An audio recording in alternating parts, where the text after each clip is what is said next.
of Defiance is here to help. With over 5 years of small business bookkeeping experience and 7 years in banking, you can be confident that your books are in the right hands with Jenny Weber. Let Weber Bookkeeping Solutions handle the monthly tracking and reports so that you can focus on your business goals. Contact Jenny at 419-956-1273, and you can also visit her on Facebook or at weberbookkeeping.com. Okolona Tavern, located in downtown Okolona, is the home of the famous Okie Tavern funnel cakes. And who can resist the funnel cakes at the Okolona Tavern? Stop in after the game and get some delicious wings and enjoy an ice-cold beverage while you talk about the game. Hours of operation are Tuesday to Sunday, opening at 4 p.m. Be sure to check them out on Facebook for a menu before you head out. Mexican food specials every Thursday and Sunday. The Okolona Tavern, a proud supporter of the Tinora Rams. Heads are going to roll out of Burkholder Taxidermy. Located at 19331 Buckskin Road, just north of Defiance, Burkholder Taxidermy is a full-service wildlife art studio where North American, African, and exotic game animals can be preserved by professionals. Burkholder Taxidermy has recently been certified to receive out-of-state deer, elk, moose, and caribou. Visit them on their Facebook page or call Josh Burkholder at 419-782-9538 to set up an estimate or appointment to see the best taxidermist in Northwest Ohio. Burkholder Taxidermy, a proud supporter of the Tinora Rams. The Drop Zone Pizzeria in Ayersville offers the area's best, most mouth-watering wings, pizza, subs, calzones, and ice-cold beverages. From pilot bread to pickle pizza to grandma pizza, Drop Zone Pizzeria is always looking outside the pizza box for something amazing for their customers. Drop Zone Pizzeria was voted the area's best pizza for 2020. Order it now by calling 419-395-2525. Drop Zone Pizzeria closed on Monday, but open Tuesday through Sunday from 4 to 8 p.m. Drop Zone Pizzeria is located in downtown Ayersville at 13995 Fruit Ridge Road. Visit them on Facebook at the Drop Zone Pizzeria, where online ordering is available. The Drop Zone Pizzeria says, "Let's go Rams." The Tinora Rams Athletic Boosters is a proud sponsor of Tinora Sports and Tinora Rams Live. The Athletic Boosters is a non-profit organization that supports Tinora athletes, coaches, and athletic facilities. The Boosters' support is shown in many ways, including volunteering time, raising money, and contributing funds to better enhance the team or the organization's performance. Yearly and lifetime memberships are available. Visit them on Facebook at Tinora Athletic Boosters.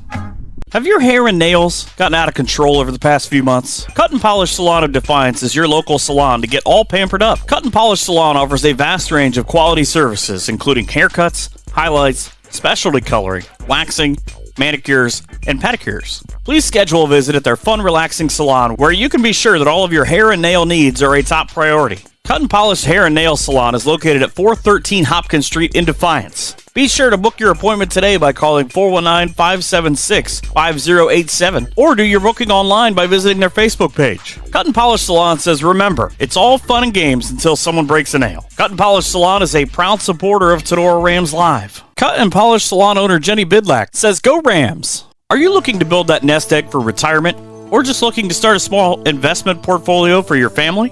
Bidlack Insurance and Financial Services of Defiance has you covered. Tim Bidlack of Bidlack Insurance and Financial Services has over 10 years of investment experience and can assist in estate planning, IRAs, 401k investments, and other financial planning areas.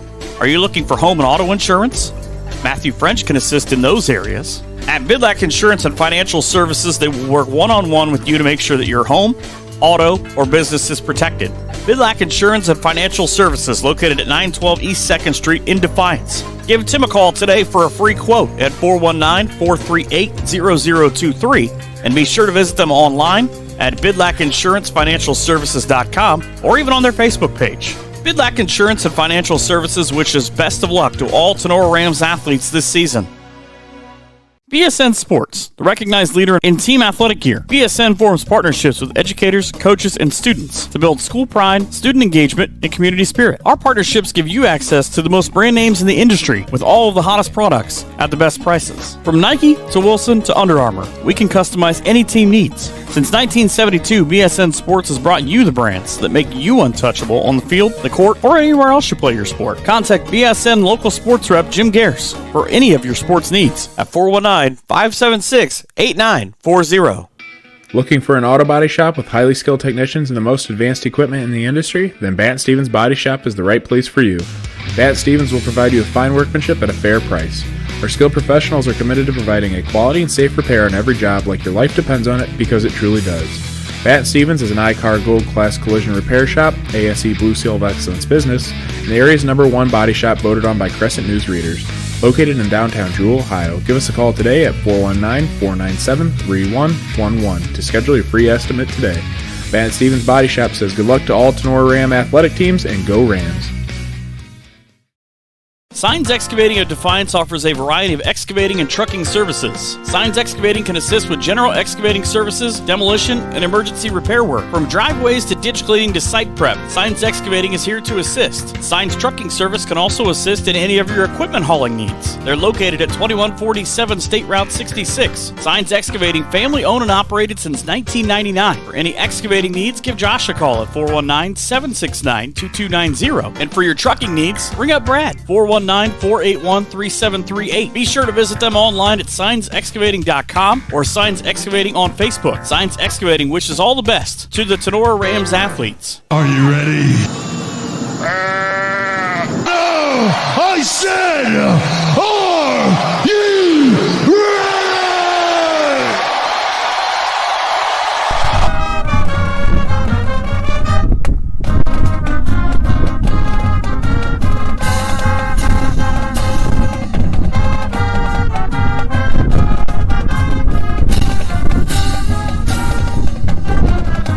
Tonight's the night for high school football here on Tinora Rams Live. Here with the call of all of the action is Keith Brown.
Yeah.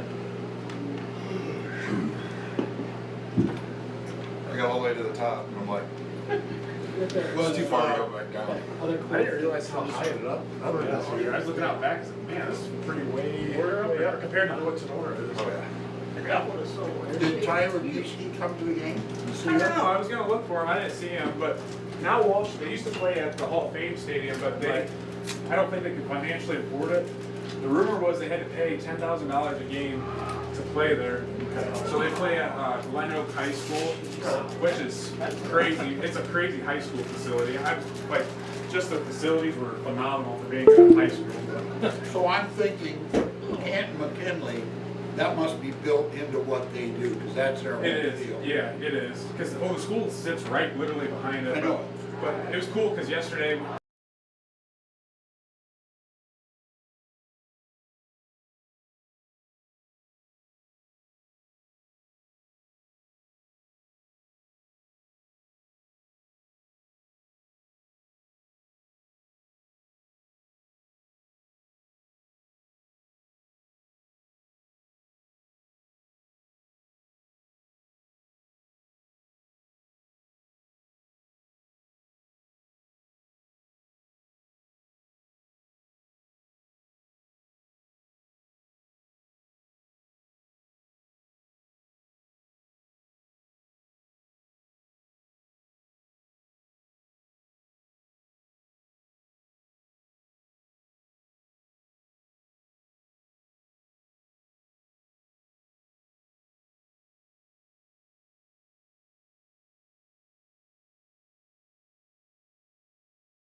Wooden Indian Pawn and Gun of Defiance is your local full-service pawn shop. Need some extra cash? Wooden Indian Pawn will pay top dollar. Located at 5727 State Route 66 North in Defiance, Wooden Indian Pawn and Gun will buy everything from you. Well, almost everything. They buy and sell jewelry, game consoles, firearms, electronics, watches, and band instruments. You need a small loan? Wooden Indian Pawn can also assist you as well. Hours of operation are Monday through Saturday, 10 a.m. to 5 p.m. Give them a call at 419-784-9880 or visit them online at woodenindianpawn.com or on their Facebook page. Serving Northwest Ohio for over 25 years, Wooden Indian Pawn and Gun, your locally owned pawn specialists. Say go Rams. The Firestone Tavern in Defiance is anything but basic. In fact, in 2021, the Firestone Tavern has been voted to have the best pizza in the area. Firestone Tavern is the area's new go-to place for wood-fired pizza, great burgers, and ice-cold drinks that will blow your mind. Chef Aaron and his staff are here to serve nothing but the best. No plans after the game? Well, stop out for ice-cold drinks and all the games on the TV you can handle. Our back room and patio are available for events like birthdays, corporate lunches, parties, and more during the week with a 25-person minimum. Located at 211 Carpenter Road at the Eagle Rock Golf Course. Hours of operation are Monday through Friday, 2 p.m. to 11 p.m., and Saturday and Sunday, 11 a.m. to 11 p.m. Give us a call at 419-785-4015 or order online at FirestoneTavern.com. Firestone Tavern, a proud sponsor of Tinora Rams live stream wrestling. Higby Embroidery of Defiance offers custom screen printing and custom embroidery to local high schools and individuals from all areas. Connie Higby and her staff have been serving and supporting Tinora High School, as well as the Tri-County area, since 1999. From throws to t-shirts to school jackets and much more, Higby Embroidery is here to serve your custom needs. Higby Embroidery is located at 1940 East 2nd Street in Defiance. Contact them at 419-428-3000 or visit them online at higby.com or Higby Embroidery on Facebook. Higby Embroidery is a proud sponsor of the Tinora Rams Live Player of the Game Award. Maumee Valley Title Agency of Defiance has been providing seamless and transparent real estate closings in Northwest Ohio for 27 years. From contract to closing, their experienced team of attorneys and title agents work with lenders, businesses, and individuals to meet their real estate needs. Call the office at 419-782-3334, Monday through Friday from 8 a.m. to 5 p.m., or visit them online at MaumeeTitle.com. Maumee Valley Title Agency of Defiance, wishes all the Tinora Rams athletes the best this season. Is your business looking for someone to take the day-to-day worries of your bookkeeping off your mind? Weber Bookkeeping Solutions of Defiance is here to help. With over 5 years of small business bookkeeping experience and 7 years in banking, you can be confident that your books are in the right hands with Jenny Weber. Let Weber Bookkeeping Solutions handle the monthly tracking and reports so that you can focus on your business goals. Contact Jenny at 419-956-1273, and you can also visit her on Facebook or at weberbookkeeping.com. Okolona Tavern, located in downtown Okolona, is the home of the famous Okie Tavern funnel cakes. And who can resist the funnel cakes at the Okolona Tavern? Stop in after the game and get some delicious wings and enjoy an ice-cold beverage while you talk about the game. Hours of operation are Tuesday to Sunday, opening at 4 p.m. Be sure to check them out on Facebook for a menu before you head out. Mexican food specials every Thursday and Sunday. The Okolona Tavern, a proud supporter of the Tinora Rams. Heads are going to roll out of Burkholder Taxidermy. Located at 19331 Buckskin Road, just north of Defiance, Burkholder Taxidermy is a full-service wildlife art studio where North American, African, and exotic game animals can be preserved by professionals. Burkholder Taxidermy has recently been certified to receive out-of-state deer, elk, moose, and caribou. Visit them on their Facebook page or call Josh Burkholder at 419-782-9538 to set up an estimate or appointment to see the best taxidermist in Northwest Ohio. Burkholder Taxidermy, a proud supporter of the Tinora Rams.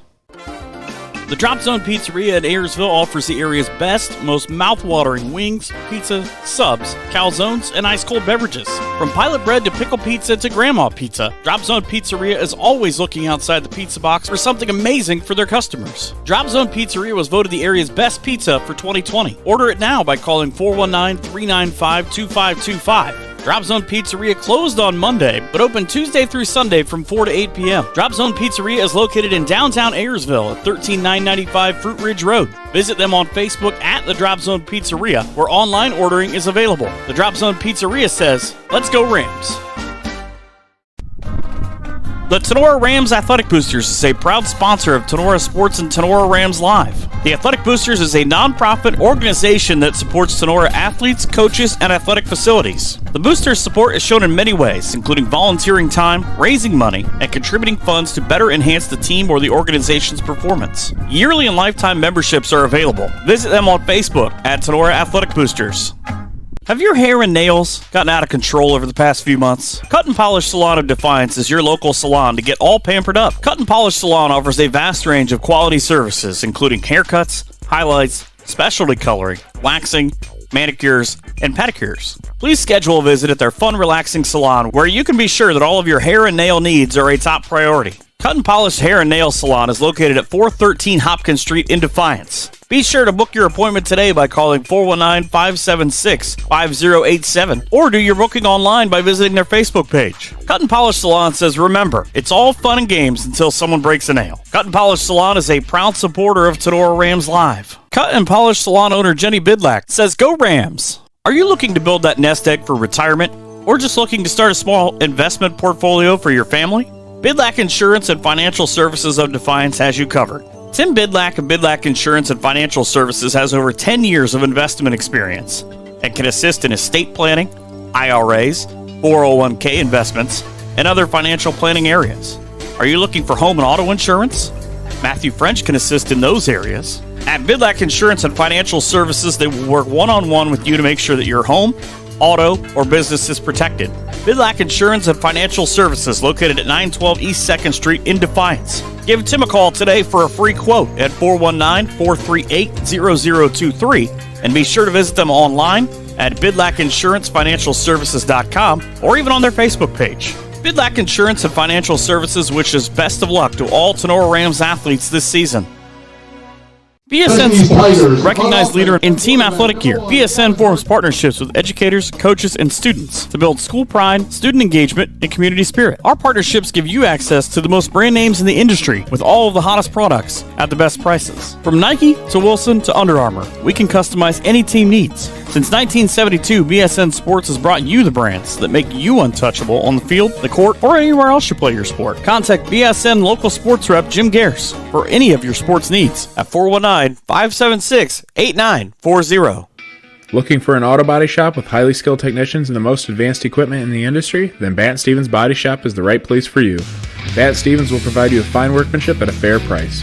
Our skilled professionals are committed to providing a quality and safe repair on every job like your life depends on it, because it truly does. Bat Stevens is an I-CAR Gold Class Collision Repair Shop, ASE Blue Seal of Excellence business, and the area's #1 body shop voted on by Crescent News readers. Located in downtown Jewell, Ohio. Give us a call today at 419-497-3111 to schedule your free estimate today. Bat Stevens Body Shop says good luck to all Tinora Ram athletic teams, and go Rams. Signs Excavating of Defiance offers a variety of excavating and trucking services. Signs Excavating can assist with general excavating services, demolition, and emergency repair work. From driveways to ditch cleaning to site prep, Signs Excavating is here to assist. Signs Trucking Service can also assist in any of your equipment hauling needs. They're located at 2147 State Route 66. Signs Excavating, family owned and operated since 1999. For any excavating needs, give Josh a call at 419-769-2290. And for your trucking needs, ring up Brad, 419-481-3738. Be sure to visit them online at signsexcavating.com or Signs Excavating on Facebook. Signs Excavating wishes all the best to the Tinora Rams athletes. Are you ready? No! I said, are you ready?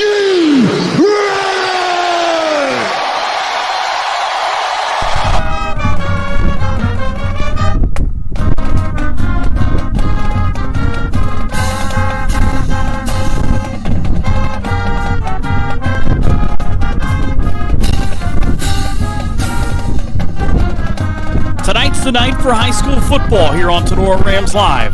Here with a call of all of the action is Keith Brown.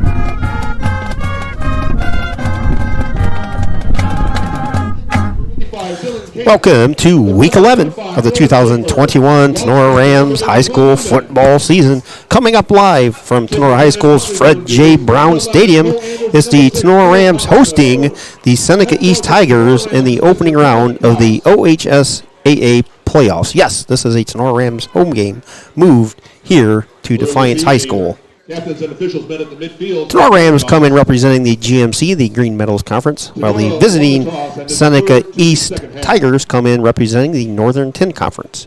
Tonight, Signs Excavating tip-off is set for 7 p.m. Signs Excavating offers a variety of excavating and trucking services. Signs Excavating can assist with your general excavating service, demolition, and emergency repair work. From driveways to ditch digging to site prep, Signs is here to assist you. Signs Excavating is the official pregame sponsor of the Tinora Rams Live fall sports season. For excavating needs, call Josh. 419-769-2290. For trucking needs, call Brad. 481-378. Officials for tonight's contest. 38. Or visit them on Facebook or signsexcavating.com.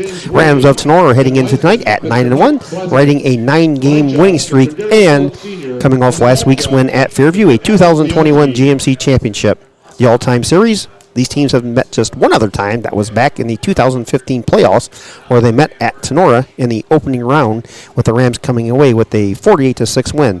Tinora was a number 2 seed, and the Seneca East Tigers was a number 7 seed back up until this year, when just 8 teams made the playoffs.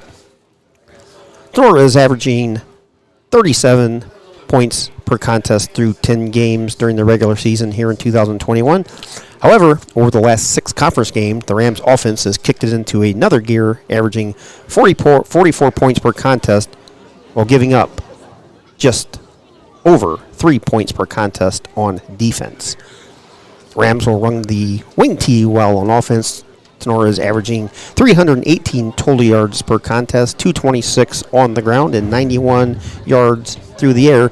Also, in the last 6 contests, some of those numbers have been thwarted as there's been a running clock in the second half for Tinora, and the second string offense has basically been in the entire second half for the last 6 weeks for the Tinora Rams.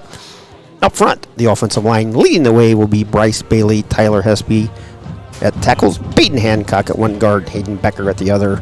Second team All-GM center is again back at center after missing a few weeks. Rams offensive line will pave the way for senior quarterback Nolan Schaefer and a stable full of running backs behind him. Tinora has a power game that is led by 2020 first team running back KP Jalarber this season. KP 907 yards, 15 touchdowns. Second team all GMC running back last year, Christian Camaso, 460 yards. State track and field finalist Brandon Edwards, 406 yards and 7 scores, has really kicked it into gear the last 2 weeks. And wingback Cole Anders has 225 yards along with 2 huge touchdowns this season versus Leipzig and Antwerp to cap Tinora Ram victories. All 4 of these will look to mix it up tonight. To the air, senior quarterback Schaefer will target senior wide receiver Cole Camaso. Camaso, 33 catches for 443 yards and 4 touchdowns. On the defensive side of the ball, Tinora returns 2020 all-first teamer Peyton Hancock. Hancock was also voted to the 2020 honorable mention All-Ohio team as a defensive lineman. Joining him up front, Bryce Bailey. He was another All-GMC selection last season. Javen Games and Dallas Dockenhouse. Will Newman will join that rotation, and Newman has stepped up and done a great job in the rotation the last 4 weeks for the Rams defense. Rams defense overall through 10 weeks has averaged 9 points per contest. Seneca East heading into tonight's playoff opener, 4-6. They are 4-3 in the Northern 10 Conference this past season. Tigers of Seneca East averaging 32 points on offense, averaging 426 yards. 294 of those will be on the ground, 132 via the air. On offense, Tigers will be led by 2 1,000-yard rushers. Quarterback Gavin Hargis accumulated 1,091 yards on the ground, 15 touchdowns while averaging just over 8 yards per carry. Running back Jesse Beckman also went over 1,000 yards, finishing up with 1,139 along with 9 touchdowns. Beckman averaged 8.5 yards per carry. Mason Foose also in the mix, 358 yards on the ground for the Tigers. Tigers overall averaged 7.6 yards per carry heading into this contest. Via the air, quarterback Gavin Hargis is 156 for 1,110 yards. He has 7 touchdowns and 7 interceptions. Leading the way on the receiver side, Luke Bischoff, 35 catches, 605 yards, 4 touchdowns. Mason Foose, 20 catches, 263 yards with 1 score. On the defensive side, Seneca East is allowing just under 23 points per contest. They're allowing 169 yards on the ground, 115 via the air. They are led by linebacker Mason Foose, 87 tackles, 8 sacks, 18.5 tackles for loss by Foose.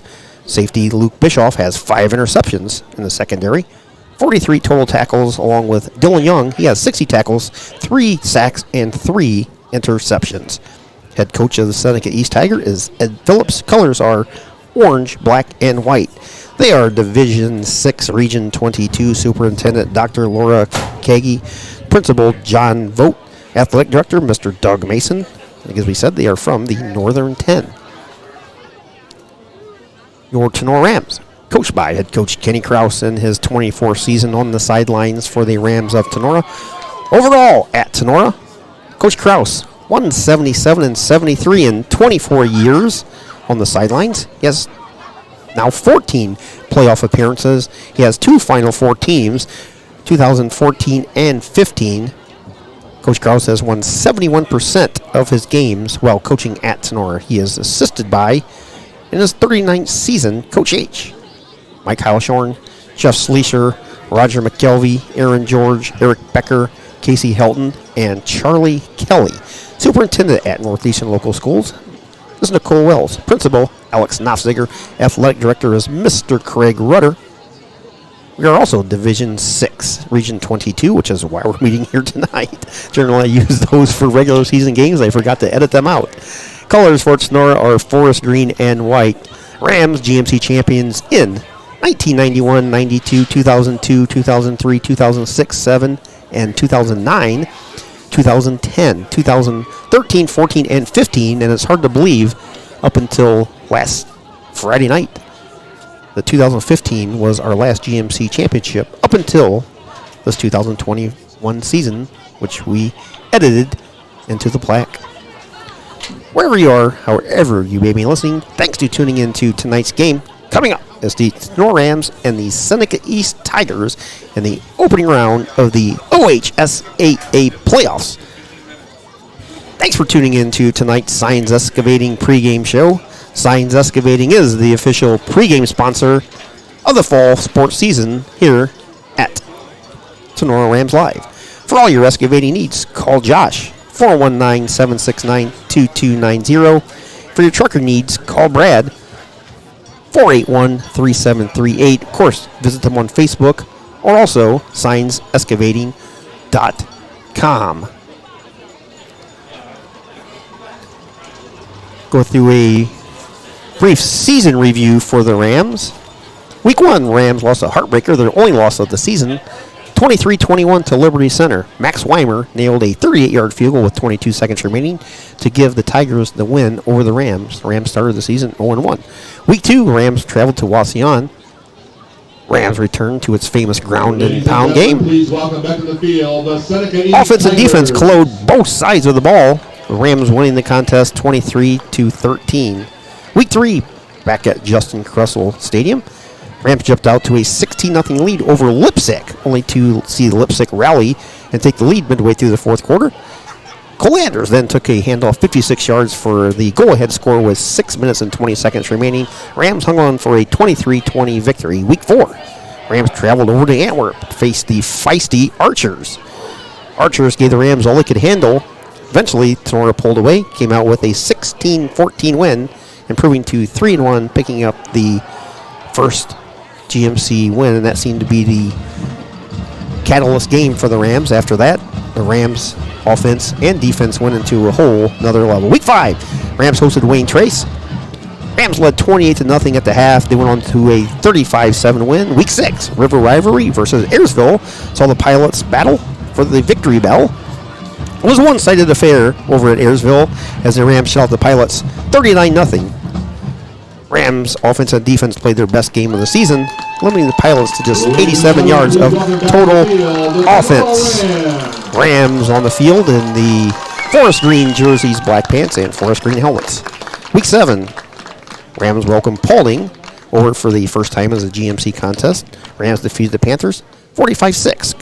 Cole Comiso and KP DeLarber shared the Higbee Embroidery Player of the Game Award. Week 8, Rams loaded the buses to Edgerton, totally dominated them 54-8. Rams had a 41-0 lead midway through the second quarter.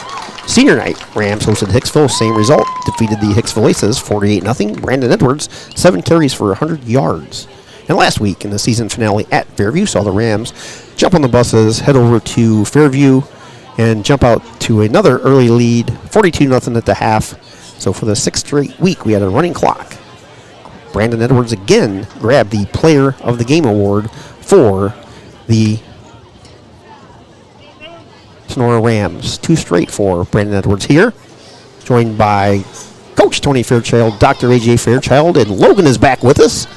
Fresh off a victory today. So congratulations to Logan and the Oilers. So Logan is back with us on camera.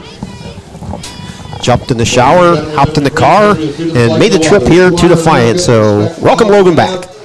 Going to pause for the playing of our national anthem. And as you can tell, this is our Tinora home game, so we do have Mr. Gene on the PA. Mr. Tyler Schultz.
Thank you.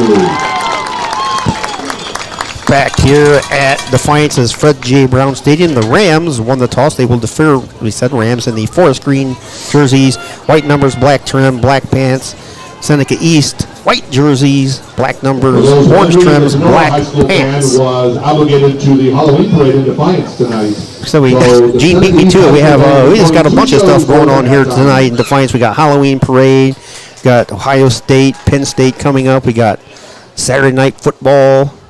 I'll tell you what, I'm glad we have Michigan State playing a heck of a game today. Logan with a shutout on the offensive side for Findlay. So we got a whole fantastic afternoon, evening, night full of football.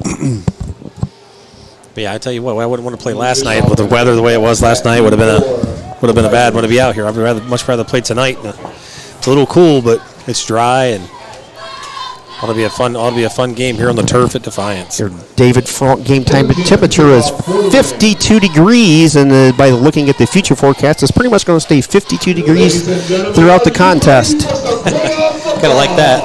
Perfect.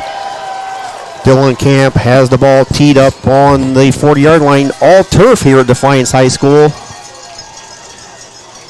This is a beautiful facility, man. Oh, this is first class. I told Coach Beauty we played volleyball over here twice this week, and this is everything that Coach Beauty does is A++ here. Camp approaches the ball. Little squib kick, rolls to the 20. One of the upmen takes it straight ahead to the 30, bounces it outside to the 32, where he's taken down. It's like Rostai. Brought down by Braden Rostai. Correct, Tony. Hard to tell from clear up here. It's like a mile away. Yeah, this is probably the nicest press box that I've ever been in by far. This is great here. Way better than climbing the attic ladder last week. Boy, I had sore legs for 3 days after that. Wow. I don't know. My thighs might be burning after climbing all these steps. So we're climbing a mountain to get up to this one. Seneca first snap at the 30, throws it over the middle. Intended for Mason Foose. Intended for Mason Foose. Brings up second down and 10. Argus overshot him. So it'll be 2nd and 10 for Seneca East, just underway here at Fred J. Brown Stadium. As Tony said, this is a fantastic facility here. They're going for a quick strike there, Keith. He was going out to nice open up a nice little pass there to the tight end. Yeah, he was open over the middle. If he'd have caught that, quarterback keeper up the middle. Goes off the left side, or the right side of the offensive line. About 2-yard gain. Seneca East with 2,000-yard rushers. Hargis, 1,153 yards on 6 touchdowns. Jesse Beckman, 1,142 yards with 9 touchdowns. So quarterback and running back over 1,000 yards each for the Seneca East Tiger offense.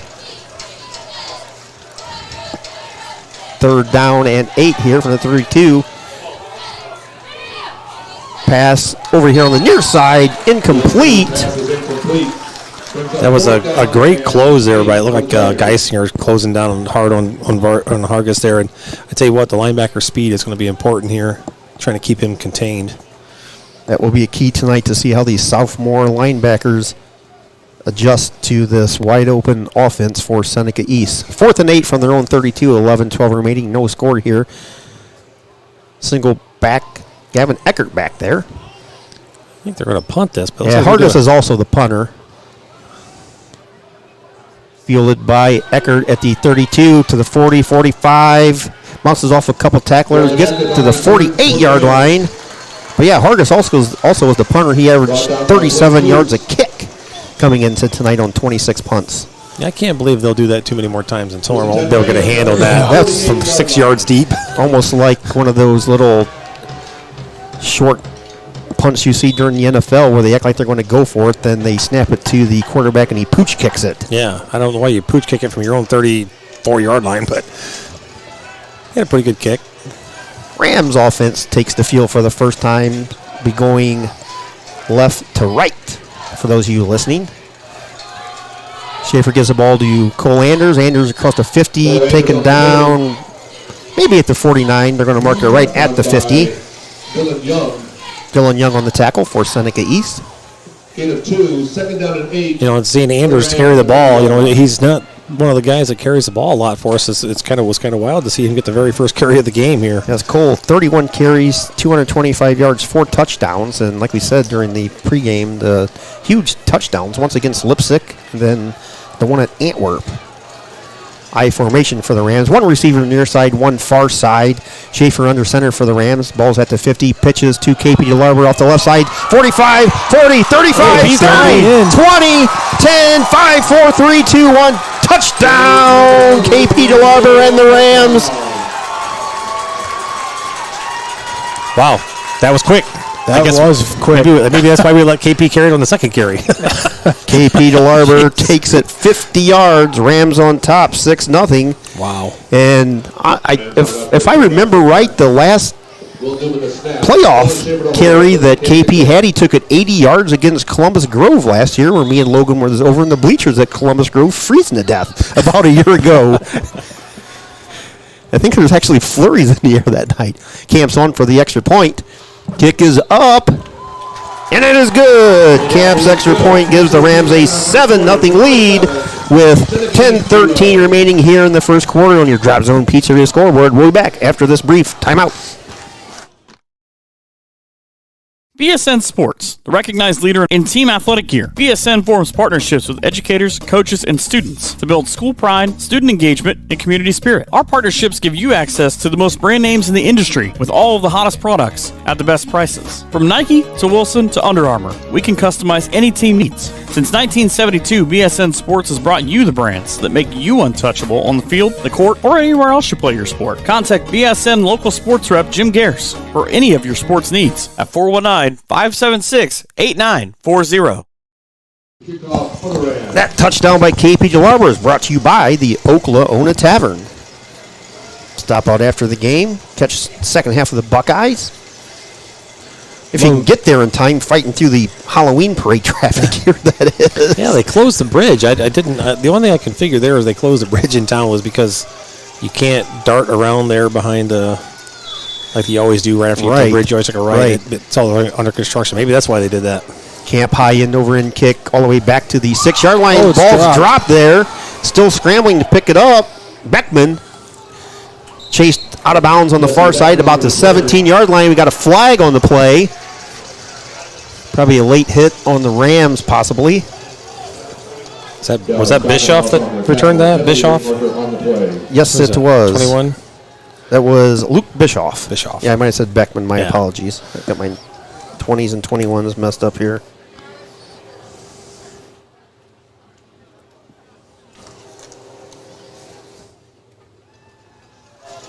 So Seneca will. What was the call? Was late hit? Move to the 30 on the. Didn't actually see or hear the announcement either. I didn't see anything crazy there. I'm not sure what happened. Just a flag in the air with no announcement. So a little takeover, 1st and 10, 10:05 remaining, trailing 7-0. Ball goes to the left side over there to the 30-yard line.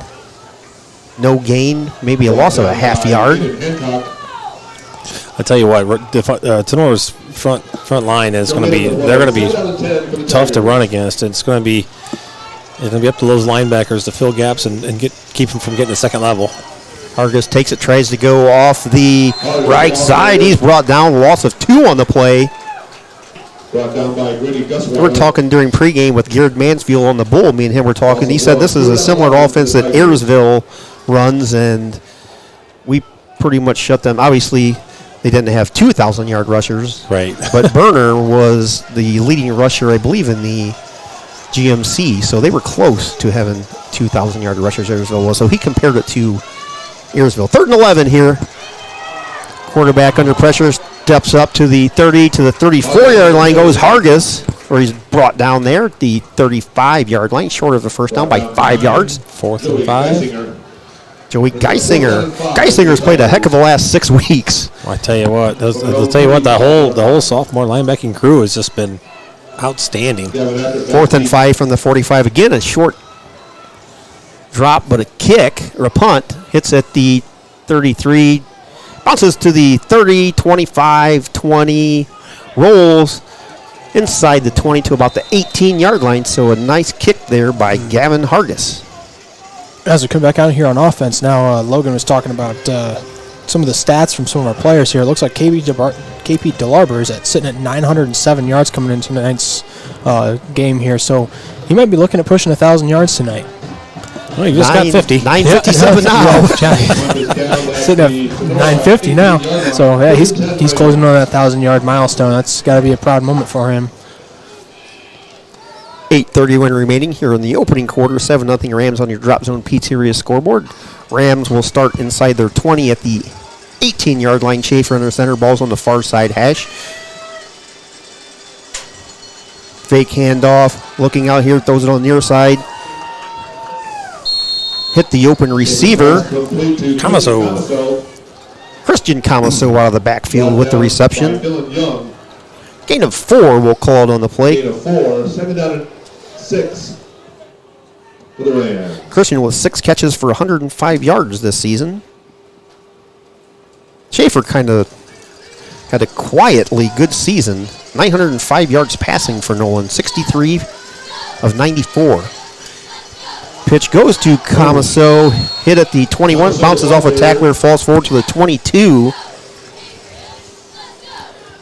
No gain on the play. Nice play there by the defensive end. Yeah, they read that Seneca. one. Yeah, Absolutely. He stayed stout there and was able to make the play. Down by Joe Schoen. Going to give Christian a 1-yard gain. It's 3rd and 6 for the Rams offense from their own 23, 7:34 and counting here in the first quarter on your Drop Zone Pizzeria scoreboard. KP DeLarber, 50-yard touchdown for the Rams score. Shotgun formation, 2 receivers far side, 1 near side. Schaefer straight back. Drop fires over there. Ball's caught. 27 to across the 30, 40, 50. Camaso. Camaso. Literally brought down by a shoestring. He was a shoestring away from breaking that. I was just about to start talking about some of the other stats here. Looking at Cole Camaso with 443 yards receiving. Well, there's another, 30 yards there. So first down Rams. To pile up.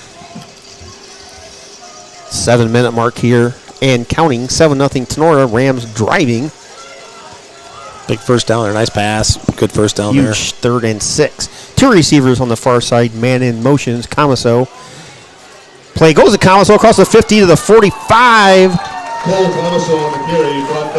Camaso in motion. Took the pitch from Schaefer off the right side of the Rams offensive line. Where does Kenny Krause pull that? I haven't seen that all year. Cole was the wing back for 3 seasons. Yeah, why I know he can play the position, but from the wide out position there. They moved him to wide out from the wing back after the graduation of Max Grube. 2nd and 3 for the Rams offense. Ball's on the near side hash I formation. DeLarber 45, 40, 35. First down Rams. DeLarber with a gain of close to 10. Brought down by Luke Bischoff. Bischoff on the tackle for First down Rams at the Seneca East. Seneca East.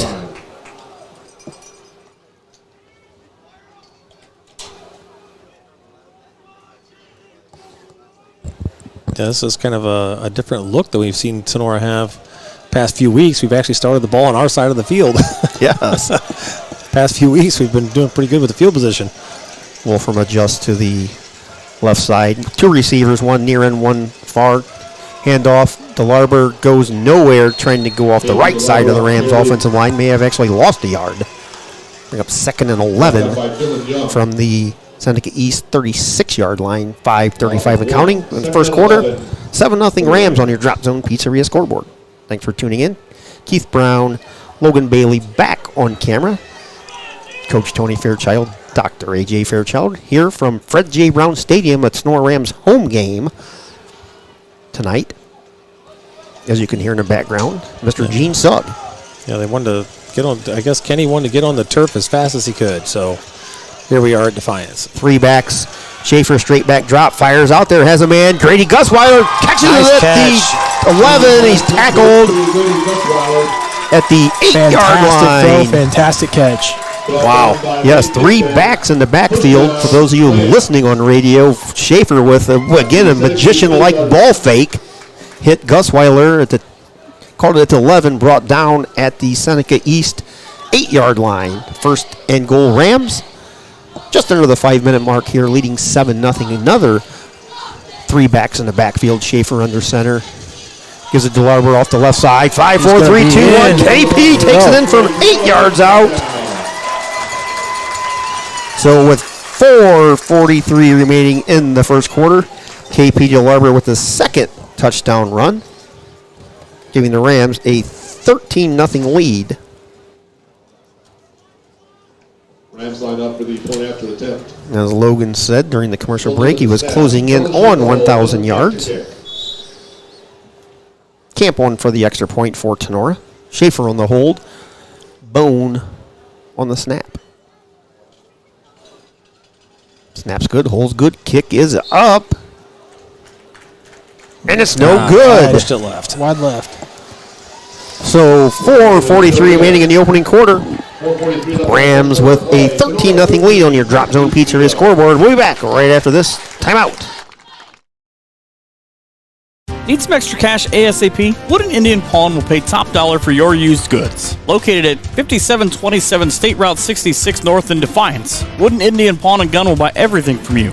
Well, almost everything. Anything goes from jewelry, game consoles, electronics, watches to band instruments. Serving Northwest Ohio for over 25 years, Wooden Indian Pawn and Gun is currently carrying a full line of gun and ammunition to fill your needs. Current owner Shar Williams has worked at the Wooden Indian for over 16 years and is an expert in many areas. Visit them in person or online at woodenindianpawn.com or on their Facebook page. Wooden Indian Pawn, your locally owned pawn specialists. Say go Rams. Back deep for the Tigers. Back at Fred J. Brown Stadium here at Defiance High School. Rams on top 13-0. That touchdown, as always, is brought to you by the Oklahoma Tavern. And again, no funnel cakes. Some of my fall sports commercial remove funnel cakes. Ball's at the 40, Camp. Short end over end kick taken at the 11-yard line, across the 20 to the 25 to the 26-yard line. Flag flying again. Another flag on the play. Flags everywhere. Not sure. Brought down by KP DeLarber. I didn't see anything crazy. Who knows? KP DeLarber on the special teams tackle. 4:37 remaining here. First quarter, 13-0 Rams on top.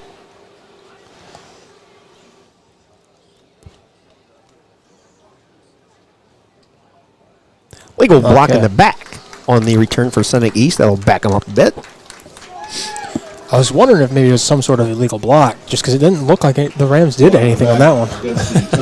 Yeah, we've seen that a lot, though, AJ. I know, that's why I didn't say anything. That's why I kept my mouth shut. Correct. They'll take the ball back to the Seneca East 17-yard line, and we'll take over for their third possession.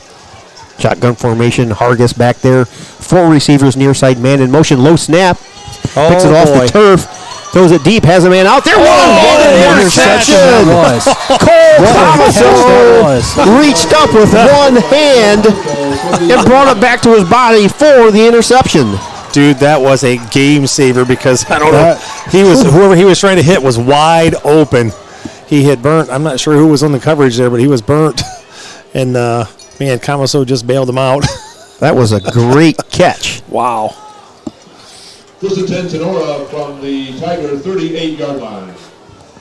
To check out the Northwest Ohio Sports this week and see if that should be a top 10er all time this week. That's the kind of thing you see on ESPN. Yeah. Actually, it was an interception. Actually, the Michigan State game today had an interception similar to that. 2 backs in the backfield. Rams take over at the Seneca East 38. DeLarber again off that left side, bounces off the tackler 35 to the 33-yard line. Gain of 5 for KP on first down. 4:20 and counting, first quarter. 13-0 Rams on the Drop Zone Pizzeria. Their down markers even. Down markers lit up over there. Not the old flip style we used to have. First and 10 Rams from the Seneca East 28-yard line. 6:24 and counting here. 1 receiver near side, Camaso, 2 backs behind Schaefer. Schaefer gives it to Christian straight ahead to the 25 to the 24. Oh, that was KP. KP straight ahead to the 25 to the 24. Christian, wasn't it? It looked like Christian. I think it was Christian. Gene said KP. I think that was Christian that carried that one. I thought so. That's what I thought. That's what I called. I think that was Christian. But the Rams will play the winner of Cary and Van Buren next week. Cary is a number 3 seed. Van Buren is a 14. And the Rams would love to see a rematch of that from last season. One back.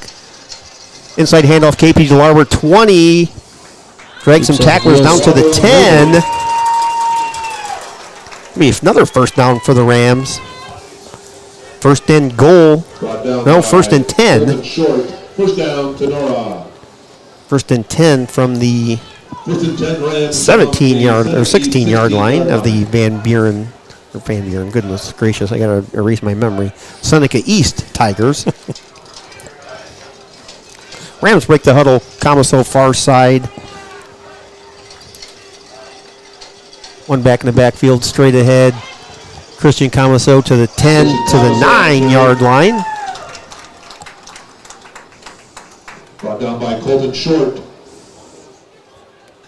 Gain of 6. Under the 2-minute mark here, 13-0 Tinora. Of course, they have 2 KP DeLarber touchdowns. Comes KP back in. That's weird. I didn't see him go out. 2nd and 4 from the Seneca East 10. Ball's on the far side hash. Rams going left to right. 3 backs in the backfield. Schaefer under center. Gives it to KP off the left side to the 5. Hit it to 4 to the 3 to the 2. Maybe the 1 goes KP.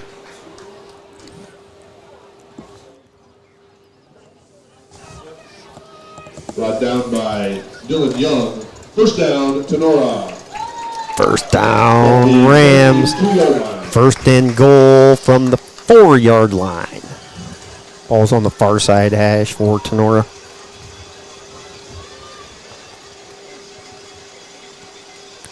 Three backs behind Schaefer. Man in motion. Schaefer inside handoff. Camaso. Christian Camaso from 2 yards out. Gives the Rams a 19-0 lead. 1:03 remaining in the first quarter. Christian takes it in for 2 yards out. Extra point pending from Dylan Camp. Tinora lines up for the point after. Will Newman to snap. Miller Schaefer to hold. Dylan Camp to kick. Tell you what, Keith, the weapons that Tinora has, we've been talking about it all year, just back and forth, giving it somebody different every time. Extra point is good. So with 1:03 remaining here in the first quarter, Drop Zone Pizzeria shows Tinora 20, Seneca East nothing. We'll be back after this timeout. Signs Excavating of Defiance offers a variety of excavating and trucking services. Signs Excavating can assist with general excavating services, demolition, and emergency repair work. From driveways to ditch cleaning to site prep, Signs Excavating is here to assist. Signs Trucking Service can also assist in any of your equipment hauling needs. They're located at 2147 State Route 66. Signs Excavating, family owned and operated since 1999. For any excavating needs, give Josh a call at 419-769-2290. And for your trucking needs, ring up Brad, 419-481-3738. Be sure to visit them online at signsexcavating.com or Signs Excavating on Facebook. Signs Excavating wishes all the best to the Tinora Rams athletes. Back here at Fred J. Brown Stadium at Defiance High School. Camp has the ball again, teed up at the 40. Approaches it, kicks it with his right foot. Line drive, chases him back all the way to the 6-yard line. Straight ahead, now bounces it to the right side, across the 25 to the 20-yard line. Bischoff on the return. Bischoff for Seneca East. Brought down by 57 seconds remain here in the opening quarter. 20-0 Tinora on your Drop Zone Pizzeria scoreboard. KP DeLarber also on the tackle. KP DeLarber doing it all tonight. It's a second special teams tackle on the kickoff. First and 10 for the Tigers from their own 26-yard line. Tigers will take over for their fourth possession. Fifth actually. First and 10 from their own 26. Low snap again. Handoff inside across the 25 to the 30-yard line. Jesse Beckman on the carry for Seneca East. Christian Camaso on the tackle. Beckman with 1,142 yards rushing. There to help him out. Second down and 6 for the Tigers from their own 30-yard line. Second and 6, 30 seconds, and clock is winding here. Hargis hands off. Beckman straight ahead to the 30-yard line. No, maybe a gain of 1 on the play. Looks like there's a flag down Jesse there. Beckman on the carry, Yep, I'm seeing a flag down there, Keith. brought down by Grady Gusweiler. Flag on the near side, I believe, over here. Is it be on Tinora, maybe? Unless they were Flag on the play. in the Get neutral ready to zone. walk it off to Tinora. Face mask. 5-yarder. Face mask against Tinora, 5-yard. It'll be short of a first down. It'll be second, or should be 3rd and 1 for the Tiger offense. 19 seconds remaining here in the opening quarter. 20-0 Tinora. Rams have scored on each drive. Second. Looks like Seneca East is just going to take this to the end of the quarter here. They're in no hurry. Down to 10 seconds here. And, well, they're in. We'll see. Down to 3, 2, 1, and that. They did take a snap. They just Straight back drop, fires it out there, has a man, and That's it's another intercepted by interception. Colaso again at the 47, 40, 35, 30, 20, 15, 10, 5, 4, 3, 2, 1. No flags on the field, dude, but that was that might have been a poor choice. What are we doing? Colaso Get your helmets on. Oh, my gosh. took it in. I was just yelling at the guys rushing the field there to go celebrate. Get your helmets on. Don't get a stupid penalty. So Cole takes it in from 48 yards, we'll call it, on the pick 6. Just sitting back here playing center field, man. It's making it look easy. Rams leading 26-0. As we said, Seneca East looked like they were going to just wind the clock down and go in to the second quarter, but they snapped it with 1 second to go. Should have. Had a receiver open out there. He just underthrew him. Yeah, I think that pass was, I don't even know if it was necessarily underthrown. Cole just did a great job of getting up and getting it again. Extra point is up and good. Oh, flag we have on a the play. flag on the play on the extra point attempt. Thinking it might be offsides. Location of the flag might be offsides. I don't know. We'll see. Waiting for the call. It's 26-0 Tinora at the end of the first quarter here on your Drop Zone Pizzeria scoreboard. We'll see what the flag is. Wait it out and before we go to commercial break.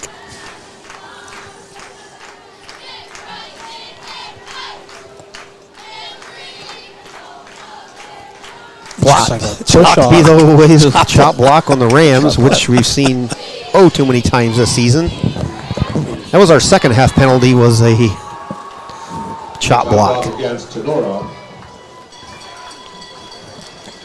Going to bring the extra point attempt back to the put down at the 18, which Cam can make this. He's got the leg to make it. Just he's been struggling with accuracy here lately, so I'm not really sure how you get a chop block on an extra point. I mean, what are you? You're what not are you really do- moving. Yeah, You're what are just you kinda doing to get a chop stepping block down. on an extra point? I guess if somebody's going to find out, it's going to be the Rams, right? they've pretty much had every penalty that we've never heard of or seen this year. Ed Phillips over there talking to the official on the far side. Rams are on the near side. I think they're going to take the penalty. Extra Field point goal's is good. Penalty assessed on the kickoff. Kickoff. That's what I thought. So the extra point is good by Camp, and as Tony said, they're going to take the penalty yards on the kickoff, so Camp will kick off probably from his 30 or 25.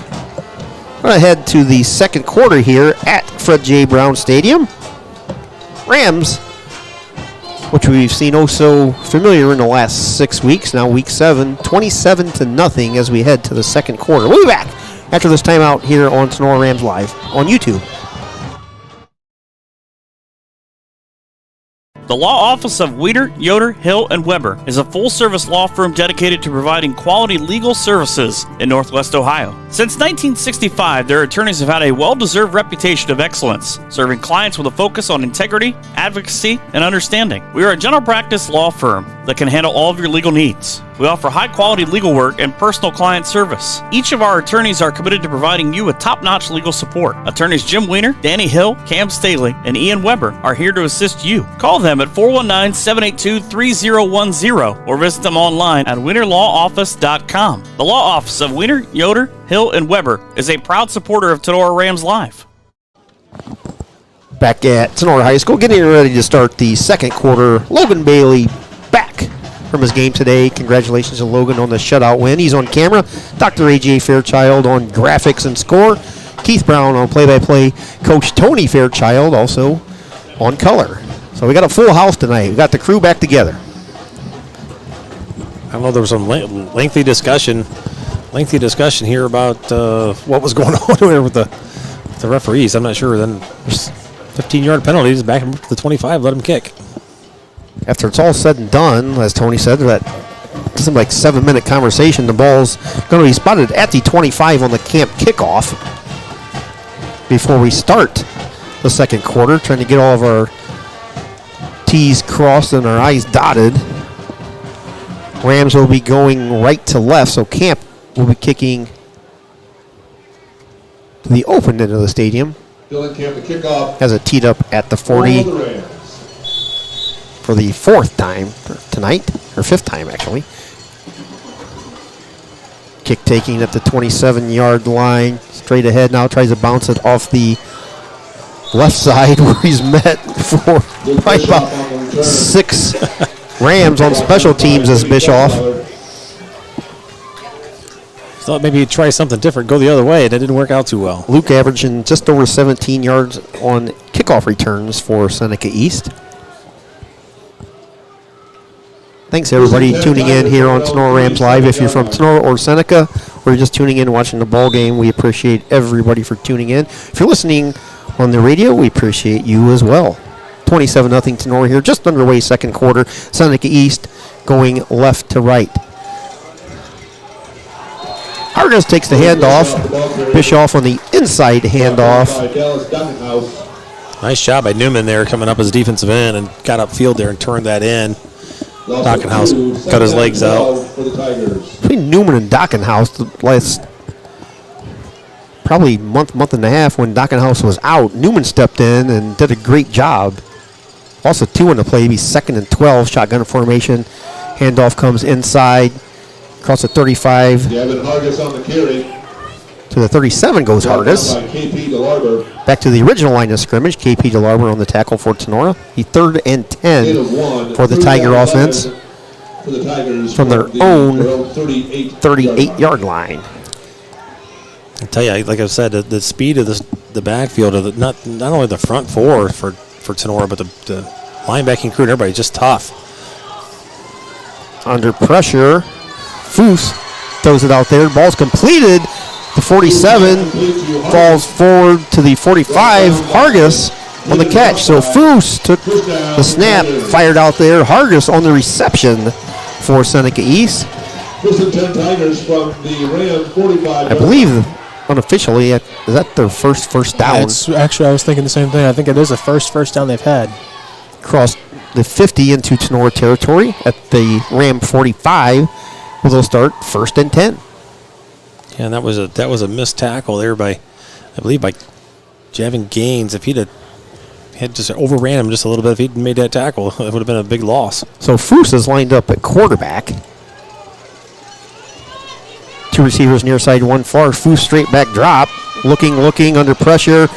Tucks it off the left side to the 40, 35, down to the 33 where he's pushed out of bounds. Losing contain a little bit on the ends. And first down for Seneca East. Flag on the play. Flag on the play. 10:09 remaining here in quarter number 2. It's 27-0 Rams. Sideline warning for Seneca East. If it's a warning or a penalty. I think it's a warning on the first time. Yep, warning. 1st and 10 Tigers. Ball's at the Tinora 33. The Ram, the 33-yard line. Deepest penetration for Seneca East here thus far. Well, Seneca East decided to change things up. They're going to put Hargis in the backfield, let him run the ball more than, and instead of being quarterback, they're going to get him out here in the open. Like for some reason, we're not covering him. Foose fires out here to Hargis. The ball's caught at the 35. It gets down to the 33-yard line. Gain of maybe 1 on the play. I'm not sure what's going on, but we're not catching him out of the backfield. Somebody's got to pick him up. KP DeLarber on the tackle for the Rams. It's going to be 2nd and 9 for the Tiger offense. Ball's on the near side hash. Foose again at quarterback. Takes a snap, fires out there. Has a man, is caught at the 25. Mason Foose. So Blake Foose to Mason Foose. Foose to Foose on that. Mason Foose, the leading tackler for Seneca East. 3rd and 1. Shotgun formation. Foose back there. Takes a snap. Straight ahead goes Hargis. It's going to be short of the first down. Did not get it. That referee's running in about 2 yards too far. Well, he's standing on the far side. That should be close. Yep, first down. I don't think he... First down. Yeah, he didn't get that far. I don't think he quite got to that mark. Could be wrong, but that's another Seneca East first down. Their 3rd straight. 2 receivers near side. Shotgun formation, 1 far side. Blake Foose. Handoff. Goes nowhere. Mason Foose on the carry. Mason Foose on the carry that time. Brought down by Baden Hancock. Gain or loss of 2, maybe 3 on the play. Baden Hancock on the tackle for the Rams. 8:37 and counting here in the second quarter. It's 27-0 Tinora on your Drop Zone Pizzeria scoreboard. Foose at quarterback. Straight back drop, fires out there, has a man out there. It's caught. Oh, dropped down. it. Yep. Had good defense out there. Yeah, nice job by Brandon Edwards there. Whose pass is incomplete. Got his head around and found the ball. Yes, he did. The 3rd and 12 for the Seneca East Tiger offense. Intended for Luke Bishop. Ball's at the Tinora 25. 8:18 remaining here. Second quarter at Fred J. Brown Stadium is 27-0 Tinora. KP DeLarber 2 touchdowns. Christian Camaso 1 and Cole Camaso a defensive touchdown. Foose straight back drop under pressure. Going to tuck it and run. Now he decides to fire it. Caught down at the 10 to the 9-yard line goes the Seneca East Tigers. That's going to be a first down. Luke Bishop on the the catch for Seneca East. Going to be 1st and goal for the Tigers. Braden Rostai on the tackle. I think that ball went right through Geisinger's hands. Right through it. I thought he had a chance at interception. Foose straight back under pressure. Gets inside the 10 to the 7-yard line. Our defensive ends are getting some pretty good pressure on the end, but it looks like they're just over pursuing a bit. And, I tell you what, Dockenhouse has been flying in there, but he just keeps missing. Basically, no gain on the play. 7-yard line.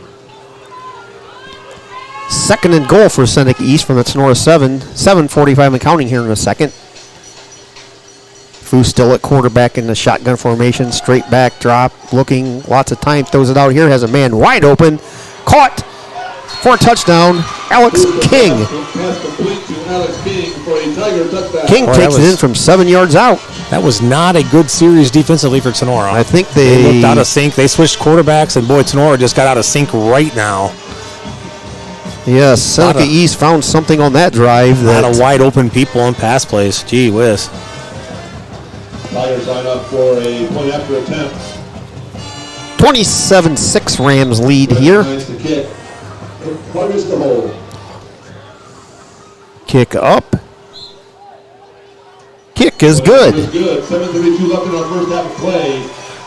So, 7:32 remaining in the second quarter. Seneca East on top with a very promising drive there. We'll be back after this timeout. The Tinora Rams Athletic Boosters is a proud sponsor of Tinora Sports and Tinora Rams Live. The Athletic Boosters is a non-profit organization that supports Tinora athletes, coaches, and athletic facilities. The Boosters' support is shown in many ways, including volunteering time, raising money, and contributing funds to better enhance the team or the organization's performance. Yearly and lifetime memberships are available. Visit them on Facebook at Tinora Athletic Boosters. Make sure you get your Athletic Booster ticket today. Grand prize is a John Deere Gator valued at $8,600. Second prize is a pallet of adult beverages. You can take a cash option of $1,000, or you can take cash option on the Gator as well for $6,000. Digital smokers, your third prize, 55-inch TV is your fourth prize, and your last prize is a $350 cash voucher from J&J Firearms in Evansport. So Seneca East on the board, 27-7 here. Brandon Hines has it teed up at the 40 for Seneca East. Line drive kick taken by Camaso at the 17. Across the 20, 25, 30, 37 yard. That's Brandon Edwards, yes. 37-yard line for the Rams. Martin on the tackle for Seneca East. First and 10 Rams from their own. A little bit of a bobble back there by Brandon, but once he got it, he was off and running. I'll see how Tenora's offense responds here. You know, we haven't been challenged at all in the last 5 weeks. Yeah, 6 actually. Yeah, so we'll see what Tinora does here. 7:23 here in your second quarter. Rams on top by 20, 27-7. Schaefer fakes straight back drop. Now he's flushed on the far side. Throws it out there. Has Christian Camaso caught it at the 42. Falls forward to the 45-yard line. Nice pickup on first down as Schaefer was flushed out of the backfield toward the Seneca East bench on the far side here at Defiance High School. Be 2nd and 3 from their own 45-yard line. I haven't seen Edwards in yet on offense. I don't even know if he's been in on offense. If he has, He has not got a carry yet. Yeah, he hasn't had a carry. 6:45 and counting, second quarter. 27-7, Rams on top. Schaefer under center, balls on the far side hash. Inside handoff, Camaso across the 50 to the 45 to the 42-yard line, or he's brought down there. Straight ahead quick hitter for the Rams offense and Christian Camaso. Don Hemmer on the tackle. First down, Tinora. Came about 13 for Christian, results in a Rams first down. 10 Rams from the Tiger 42-yard line. Yeah, like Tony was saying, need a nice, old-fashioned Tinora Rams, time-consuming drive here. Eat some time up. Give the defensive coaches time to get the boys together over there, come up with a plan B game plan just in case. And Schaefer gives it Edwards to the 40, 35, cuts it back, 30, 25, 20, 15, 10, 5, 4, 3, 2, 1, touchdown Brandon Edwards from 42 yards out. Rams with a 33-7 lead. Hey, the Coach Fairchild Psychic Network will be open starting tomorrow. Did the same thing last week several times, almost on the very next play.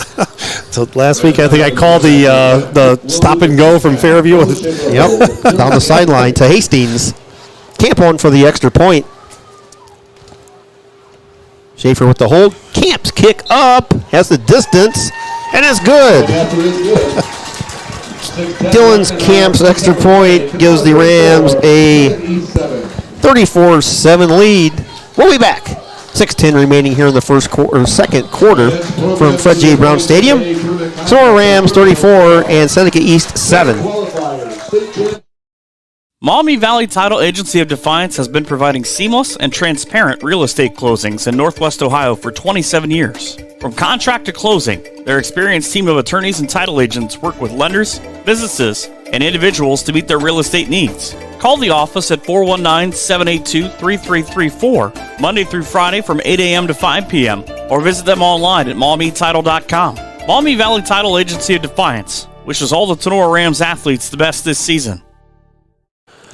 Back at Fred J. Brown Stadium at Defiance High School, Brandon Edwards, as called by Coach Fairchild, 42-yard touchdown run, 34-7 Rams on top. Did you coach Brandon, Tony, or was he a year afterwards, after you were done? He's a junior, correct? Yes, yeah, yes. I coached him, yeah. Yep, that was my last class. Christian Camaso, Brandon Edwards, those guys. High end over and kick taking at the 10-yard line, chased on the far side and brought down. Over there is Bishop. By Edwards. Brandon Edwards. Brandon Edwards on the tackle. Haven't called his name much, and there you go. Boom, boom. Great one-on-one open That field was a tackle nice there. tackle over there by Edwards. 10 Tigers from their own 21. And last week, Edwards took a pass from Carzanow 20 yards the other way. Looked like he was the intended receiver on that play. So Brandon in the last 2 to 3 weeks has just played outstanding on offense and defense. Holding against the Once he's had Tigers. back-to-back Player of the Game awards, so flag on the play, holding on the return for Seneca East, so that'll back them up. 6:03 remaining here in the second quarter. From Defiance High School, this is Fred J. Brown Stadium. Drop Zone Pizzeria scoreboard says Tinora 34, Seneca East 7. And the last drive we saw from Seneca East, they actually mounted a pretty good drive on their touchdown.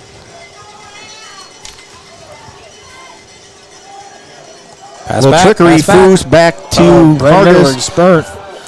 Fires down there. Incomplete at the 45-yard line.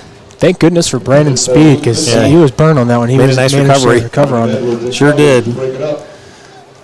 Foos took the handoff through to Hargis. Second down and 10 for the Tigers. Tried to throw down the far sideline over there.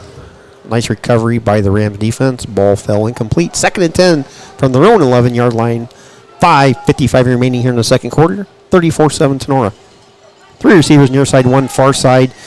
Slant over the middle by Foos. In and out of the arms of Alex Nice King. shot. KP DeLarber busted him up there. Thrown out by KP DeLarber. Brings up 3rd down and 10 for the Tigers. I tell you what, if Seneca East does that little pooch punt, with the quarterback, I'm telling you right now, I'd have a tough time to not go after that, especially in this position of the field. Grady has a couple blocks. Javen Gaines with the block and a block and a half, I think. Javen does. 3rd and 10 from their own 11. Foos under pressure. Looking under pressure from Gaines. Gaines brings him down. I think he was there to help him out. Brought out by Javen Gaines. Big loss on the play. Puts the ball inside the 5 to the 4-yard line. For the Tigers from their own 3. I'd definitely go after it now. They're kicking from right under the goalpost. Oh, he backed up a little bit now. Kevin Hargis to punt to 4. Hargis. Back of the end zone. Gaines busted right through there, blocked it, went out of the back of the end zone.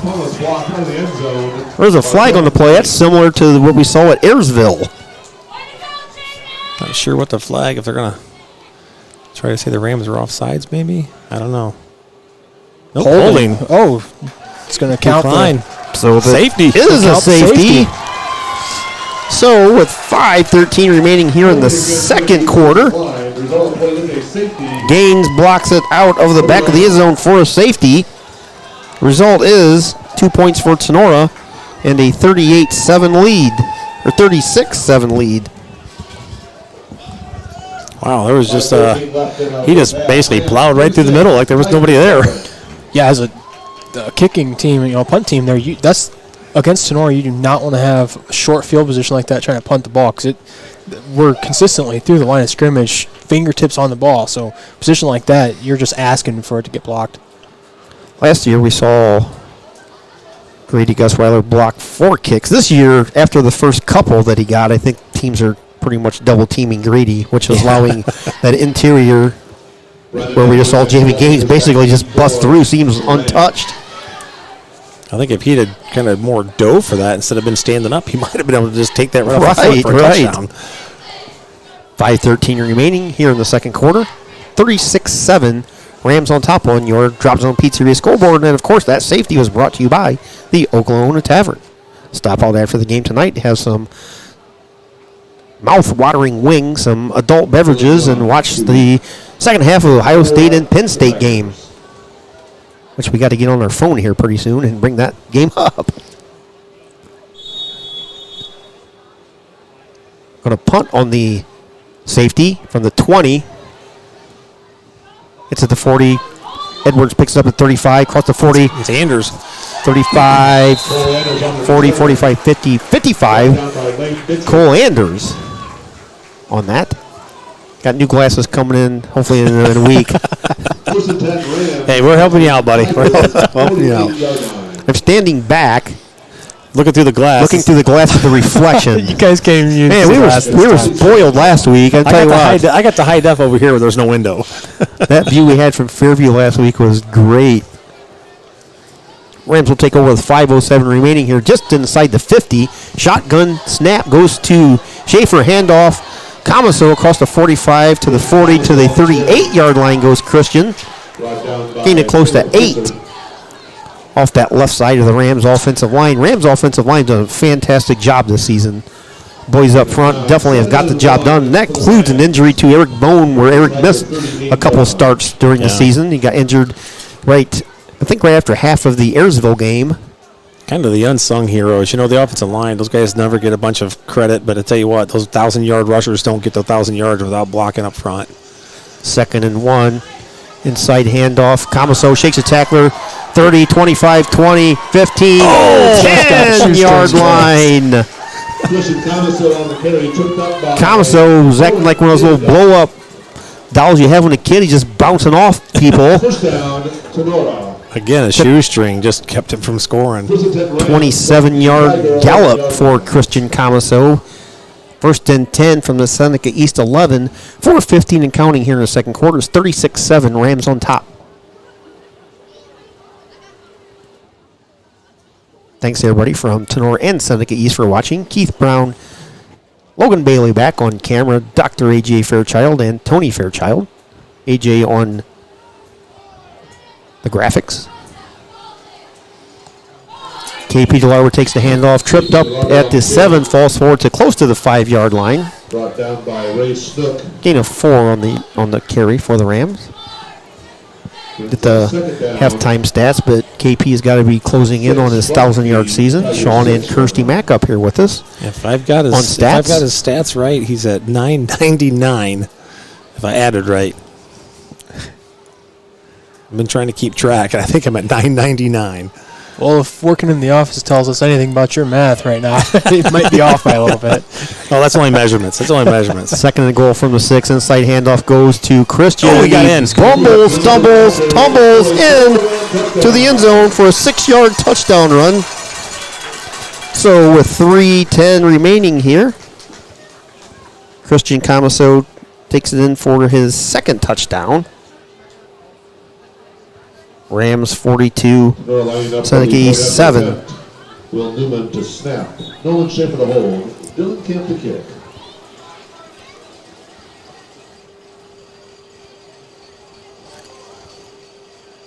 Snaps good, holds good by Schaefer. Camp's extra point high, and it's good. Point after is good. Extra point by Camp gives the Rams a 43-7 lead with 3:10 remaining here in the first quarter. On your Drop Zone Pizzeria scoreboard. We will be back after this timeout. Getting better together is our goal for you and your family at Fairchild Family Chiropractic. Here, we are focused on getting our patients to achieve long-term wellness beyond just short-term symptom relief. We do this by working closely with you and personalizing each treatment plan. Located at 100 Stadium Drive in Defiance, Fairchild Family Chiropractic is coming this fall. Follow us on Facebook at Fairchild Family Chiropractic to track the progress in the office as well as upcoming information. Dr. A.J. Fairchild hopes to see you this fall at Fairchild Family Chiropractic. Back here at Fred J. Brown Stadium at Defiance High School, Tinora Rams opening playoff game. That's a home game for the Rams. They chose to play here at Defiance High School. 43-7, Rams on top after that. Christian Camaso 6-yard touchdown run. Dylan Camp to kick off for Tinora. Camp has the ball teed up at the 40-yard line, be kicking right to left.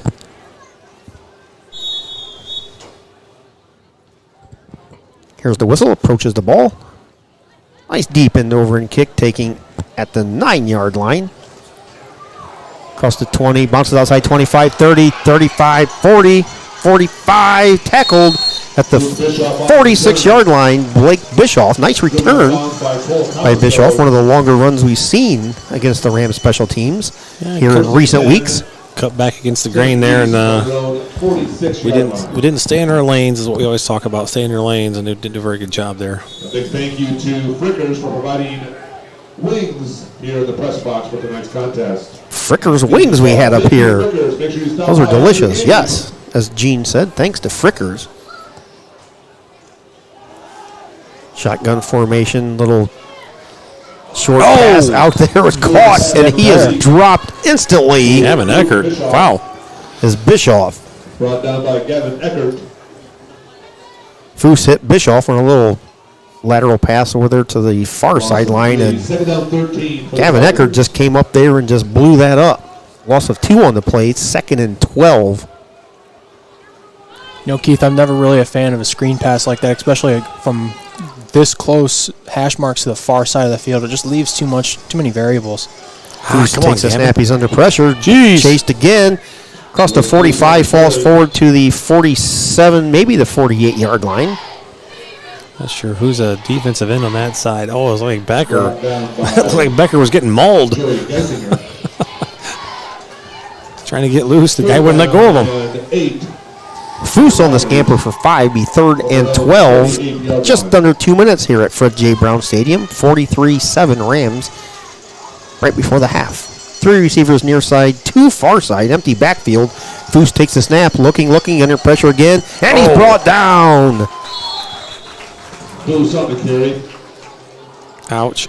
Brought down by Baden Hancock. Baden Hancock said, "How are you doing?" Geisinger in there too. Tackle as well. Brings up 4th down 11 for the Tigers. 1:30 and counting here. 4th and 11 for Seneca East. Gavin Eckert back They let the clock run down here and give Tinora very little time left. I wouldn't see him punting the ball before that play clock got down to below 10. But no, they went ahead and hit it. Jump it. Incomplete there. Whose pass is incomplete, intended for Hargis. So you're giving Tinora the ball back at the 45-yard line. Pass falls harmlessly incomplete out here in the flat, right in front of the Rams bench on that 4th and 11. Not sure why you didn't punt the ball away on that one. That was strange play call. Seneca East turns the ball over zone down with 1:09 remaining here. It's 43-7 Rams on your Drop Zone Pizzeria scoreboard. And we've shown so far that 1:09 is plenty of time for the Rams to punch it in the end zone. 1st and 10 Rams from the Tiger 45-yard line. Rams will face the winner of Cary and Van Buren next week, providing they come out on top here tonight. Schaefer's in the shotgun formation, 2 backs next to him. Schaefer straight back drop, fires out here, hits Cole at the 42, makes a man, misses the 40, 35, 30, 20, 10, 5, 4, 3, 2, 1, touchdown Rams, Cole Comiso. 45-yard catch from Schaefer, made a man miss out here, and then just took off on his jet to take it in. Just put a move on and outran everybody else. Gee whiz. What were they thinking? I'm sorry, but Seneca East, what were you thinking on that play call? Punt that ball away and let Tinora just, I'm pretty sure Tinora would have just went to halftime with a 43-7 lead, but getting the ball at the 45, I'm going to try to score too. Holy moly. Camp on for the extra point. Schaefer on the hold. Camp's kick up. And it's good. Well, I said 1:09 was plenty of time to score. I didn't realize it was only going to take us 10 seconds. That touchdown brought to you by the Oklahoma Tavern. So with 59 seconds remaining, Rams on top, 50-7. And we'll keep it here before we hit in the half. But Rams have played great the last 6 weeks, and we keep saying you don't think they could actually play any better. And we've seen them play pretty much flawless here in the last 4 weeks. And the speed of the Rams you hear about, and playing on turf here tonight at Defiance, it almost like they seem faster. It almost amplifies it, yeah. Holy smokes. They always say you're faster on turf, and they always used to talk about the greatest show on turf, back when the Rams and those guys, in the pros. But I tell you what, it seems like when you get on turf, that you're always just a little step faster. Boy, oh boy. Tinora with 50 in the first half. 59 seconds remaining. 50-7 Rams lead. After that touchdown by Seneca East, we thought, boy, they found something on offense. Make a little game of it here, but Rams had other thoughts. Ball's taken at the 15, the 25, breaks it up the middle, across the 30 to the 35-yard line goes Luke Bischoff. Geisinger on the tackle. He kind of got tackled by his own guy there. He squirted through everybody, and his own guy kind of wrapped him up. Tigers from around 35-yard line. 51 seconds remaining here in the half on your Drop Zone Pizzeria scoreboard. It's 50-7. Rams with the lead over Seneca East. Guess I should probably turn the scoreboard back on. Oops, my bad, people watching. AJ's on graphics, by the way. IT. Thanks for throwing me under the bus on that. IT and graphics provided by Dr. AJ Fairchild. Camera work provided by Logan Bailey. Seneca adjusts. They got 3 receivers on the far side, 1 on the near side. Hargis back at quarterback. Pass is complete, lateral, and the Rams defense read that. And that was I tell you what, Gavin. a 2-yard loss. Gavin Eckert came flying up from the safety position on that one. I couldn't tell who it was, but he came flying downhill. And for those of you that are watching, and for those of you on radio, it was a pass out in the flat. Receiver caught it.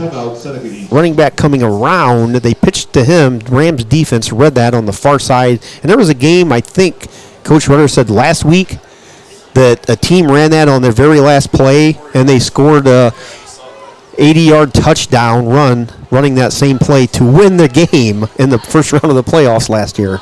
And Logan said that. Yes, it was. 2nd and 11 from their own 34-yard line. Rams defense comes back out. 2 timeouts remaining for Seneca East. 3 receivers near side, 2 far side, empty backfield. Foose now at quarterback. Pass over there on the far side, whereas complete to Gavin Hargis.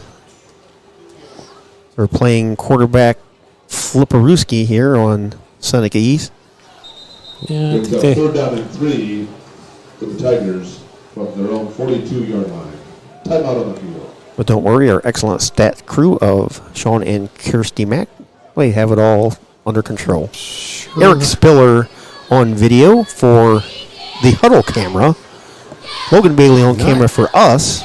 Not really sure why the Seneca East coach came out and he spoke with Brandon Edwards. I'm not really sure why. Brandon usually doesn't say anything. The referees, they blew the play dead. Kid. The Seneca East coach came out and said something to Brandon and then kind of patted him a little bit. I don't know. Didn't like it was.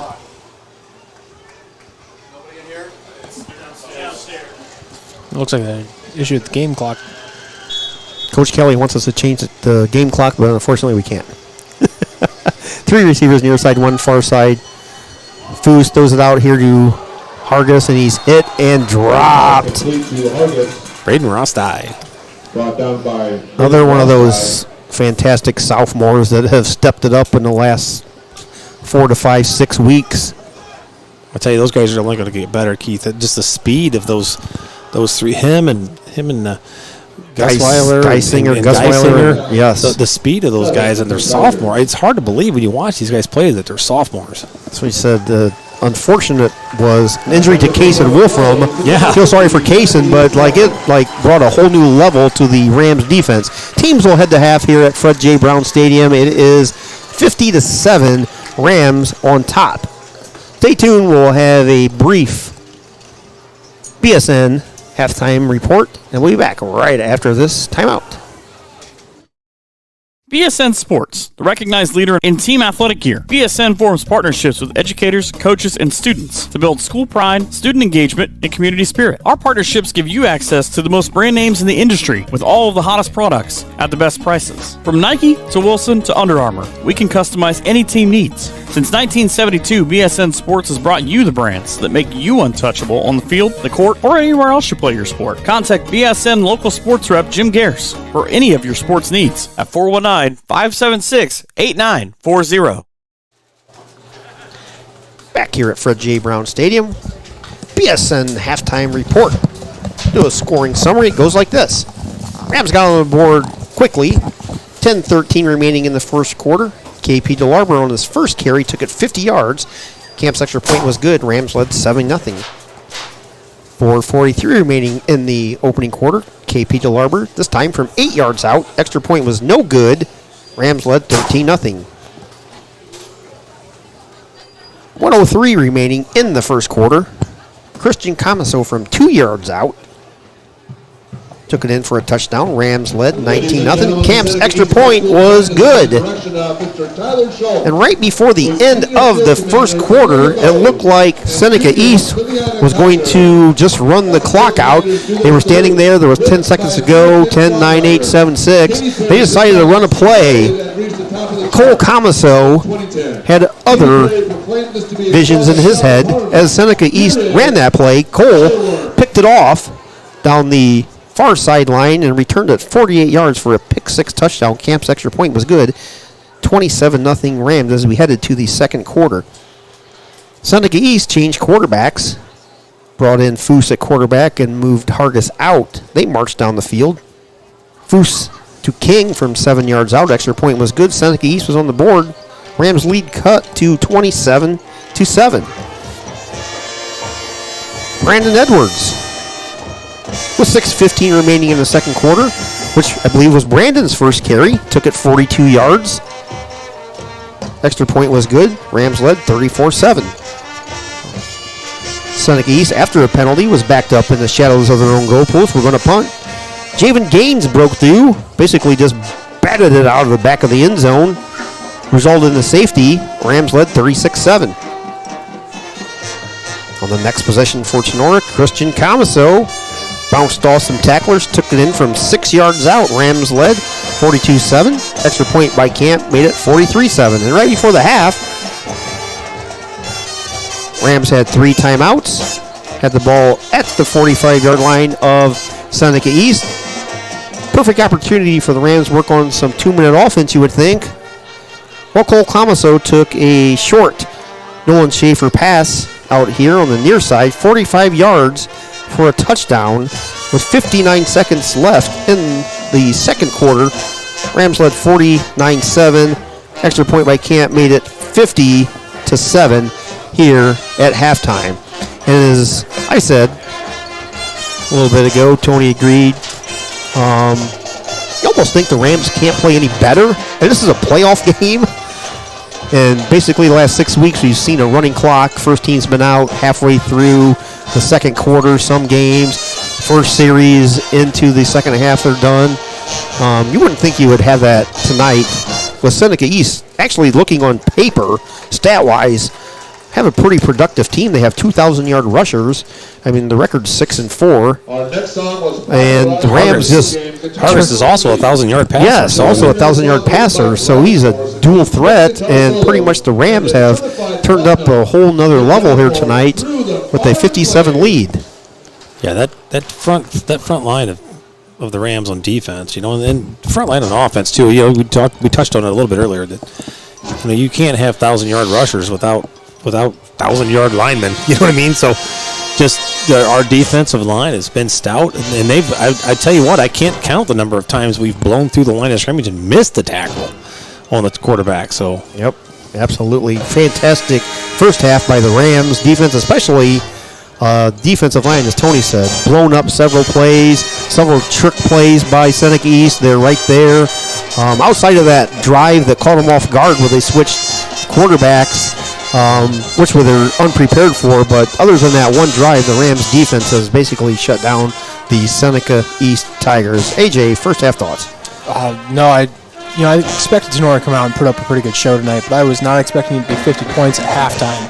It's incredible to watch these guys work and continue to get better and better each week. And like you said, Keith, it's hard to imagine they can get any better than what they are, but it seems like they keep doing it. Come in the first week of playoffs here and put up 50 points in the first half. I think we have a running clock in playoffs is pretty cool.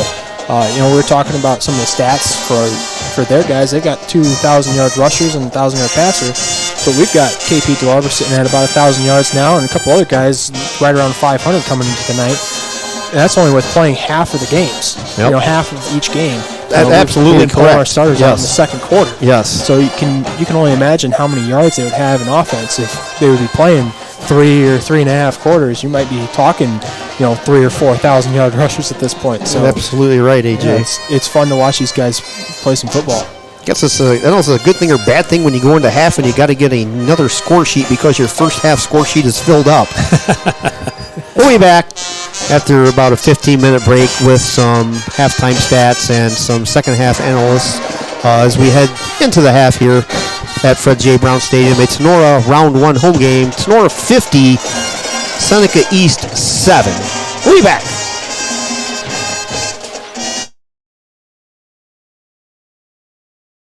Wooden Indian Pawn and Gun of Defiance is your local full-service pawn shop. Need some extra cash? Wooden Indian Pawn will pay top dollar. Located at 5727 State Route 66 North in Defiance, Wooden Indian Pawn and Gun will buy everything from you. Well, almost everything. They buy and sell jewelry, game consoles, firearms, electronics, watches, and band instruments. You need a small loan? Wooden Indian Pawn can also assist you as well.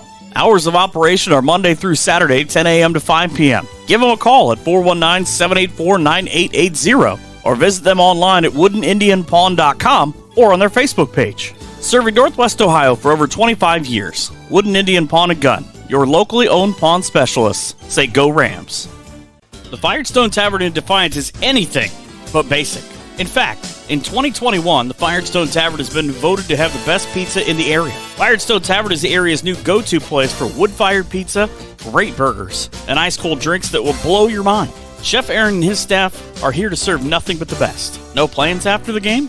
Well, stop out for ice-cold drinks and all the games on the TV you can handle. Our back room and patio are available for events like birthdays, corporate lunches, parties, and more during the week with a 25-person minimum. Located at 211 Carpenter Road at the Eagle Rock Golf Course. Hours of operation are Monday through Friday, 2 p.m. to 11 p.m., and Saturday and Sunday, 11 a.m. to 11 p.m. Give us a call at 419-785-4015 or order online at FirestoneTavern.com. Firestone Tavern, a proud sponsor of Tinora Rams live stream wrestling. Higbee Embroidery of Defiance offers custom screen printing and custom embroidery to local high schools and individuals from all areas. Connie Higbee and her staff have been serving and supporting Tinora High School, as well as the Tri-County area, since 1999. From throws to t-shirts to school jackets and much more, Higbee Embroidery is here to serve your custom needs. Higbee Embroidery is located at 1940 East 2nd Street in Defiance. Contact them at 419-428-3000 or visit them online at higbee.com or Higbee Embroidery on Facebook. Higbee Embroidery is a proud sponsor of the Tinora Rams Live Player of the Game Award. Maumee Valley Title Agency of Defiance has been providing seamless and transparent real estate closings in Northwest Ohio for 27 years. From contract to closing, their experienced team of attorneys and title agents work with lenders, businesses, and individuals to meet their real estate needs. Call the office at 419-782-3334, Monday through Friday from 8 a.m. to 5 p.m., or visit them online at MaumeeTitle.com. Maumee Valley Title Agency of Defiance wishes all the Tinora Rams athletes the best this season. Is your business looking for someone to take the day-to-day worries of your bookkeeping off your mind? Weber Bookkeeping Solutions of Defiance is here to help. With over 5 years of small business bookkeeping experience and 7 years in banking, you can be confident that your books are in the right hands with Jenny Weber. Let Weber Bookkeeping Solutions handle the monthly tracking and reports so that you can focus on your business goals. Contact Jenny at 419-956-1273, and you can also visit her on Facebook or at weberbookkeeping.com. Okolona Tavern, located in downtown Okolona, is the home of the famous Okie Tavern funnel cakes. And who can resist the funnel cakes at the Okolona Tavern? Stop in after the game and get some delicious wings and enjoy an ice-cold beverage while you talk about the game. Hours of operation are Tuesday to Sunday, opening at 4 p.m. Be sure to check them out on Facebook for a menu before you head out. Mexican food specials every Thursday and Sunday. The Okolona Tavern, a proud supporter of the Tinora Rams. Heads are going to roll out of Burkholder Taxidermy. Located at 19331 Buckskin Road, just north of Defiance, Burkholder Taxidermy is a full-service wildlife art studio where North American, African, and exotic game animals can be preserved by professionals. Burkholder Taxidermy has recently been certified to receive out-of-state deer, elk, moose, and caribou. Visit them on their Facebook page or call Josh Burkholder at 419-782-9538 to set up an estimate or appointment to see the best taxidermist in Northwest Ohio. Burkholder Taxidermy, a proud supporter of the Tinora Rams. The Drop Zone Pizzeria in Ayersville offers the area's best, most mouth-watering wings, pizza, subs, calzones, and ice-cold beverages. From pilot bread to pickle pizza to grandma pizza, Drop Zone Pizzeria is always looking outside the pizza box for something amazing for their customers. Drop Zone Pizzeria was voted the area's best pizza for 2020. Order it now by calling 419-395-2525. Drop Zone Pizzeria closed on Monday, but open Tuesday through Sunday from 4 to 8 p.m. Drop Zone Pizzeria is located in downtown Ayersville at 13995 Fruit Ridge Road. Visit them on Facebook at the Drop Zone Pizzeria, where online ordering is available. The Drop Zone Pizzeria says, "Let's go Rams." The Tinora Rams Athletic Boosters is a proud sponsor of Tinora Sports and Tinora Rams Live. The Athletic Boosters is a nonprofit organization that supports Tinora athletes, coaches, and athletic facilities. The Boosters' support is shown in many ways, including volunteering time, raising money, and contributing funds to better enhance the team or the organization's performance. Yearly and lifetime memberships are available. Visit them on Facebook at Tinora Athletic Boosters. Have your hair and nails gotten out of control over the past few months? Cut and Polish Salon of Defiance is your local salon to get all pampered up. Cut and Polish Salon offers a vast range of quality services, including haircuts, highlights, specialty coloring, waxing, manicures, and pedicures. Please schedule a visit at their fun, relaxing salon where you can be sure that all of your hair and nail needs are a top priority. Cut and Polish Hair and Nail Salon is located at 413 Hopkins Street in Defiance. Be sure to book your appointment today by calling 419-576-5087 or do your booking online by visiting their Facebook page. Cut and Polish Salon says, remember, it's all fun and games until someone breaks a nail. Cut and Polish Salon is a proud supporter of Tinora Rams Live. Cut and Polish Salon owner Jenny Bidlack says, go Rams! Are you looking to build that nest egg for retirement or just looking to start a small investment portfolio for your family? Bidlack Insurance and Financial Services of Defiance has you covered. Tim Bidlack of Bidlack Insurance and Financial Services has over 10 years of investment experience and can assist in estate planning, IRAs, 401k investments, and other financial planning areas. Are you looking for home and auto insurance? Matthew French can assist in those areas. At Bidlack Insurance and Financial Services, they will work one-on-one with you to make sure that your home, auto, or business is protected. Bidlack Insurance and Financial Services, located at 912 East 2nd Street in Defiance. Give Tim a call today for a free quote at 419-438-0023, and be sure to visit them online at bidlackinsurancefinancialservices.com or even on their Facebook page. Bidlack Insurance and Financial Services wishes best of luck to all Tinora Rams athletes this season.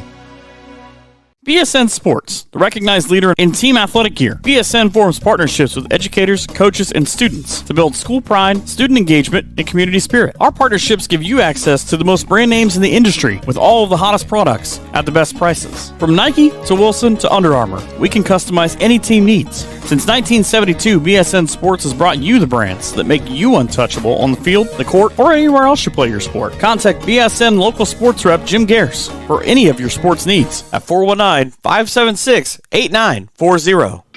Looking for an auto body shop with highly skilled technicians and the most advanced equipment in the industry? Then Bat Stevens Body Shop is the right place for you.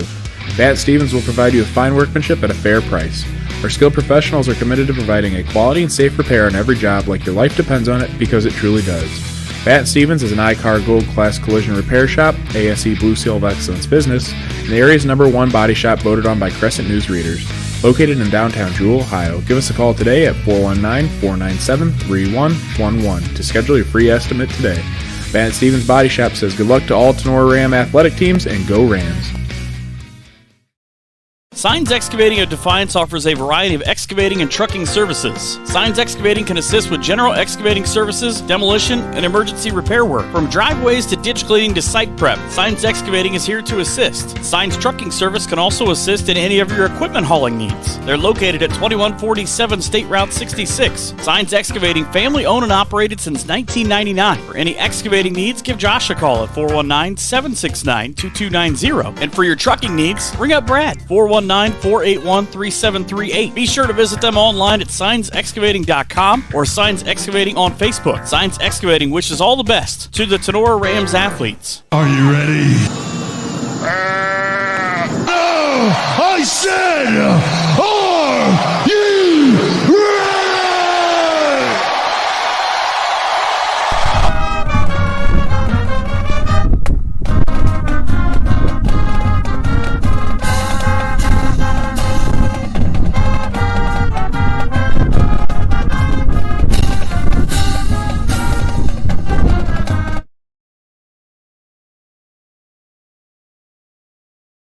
Getting better together is our goal for you and your family at Fairchild Family Chiropractic.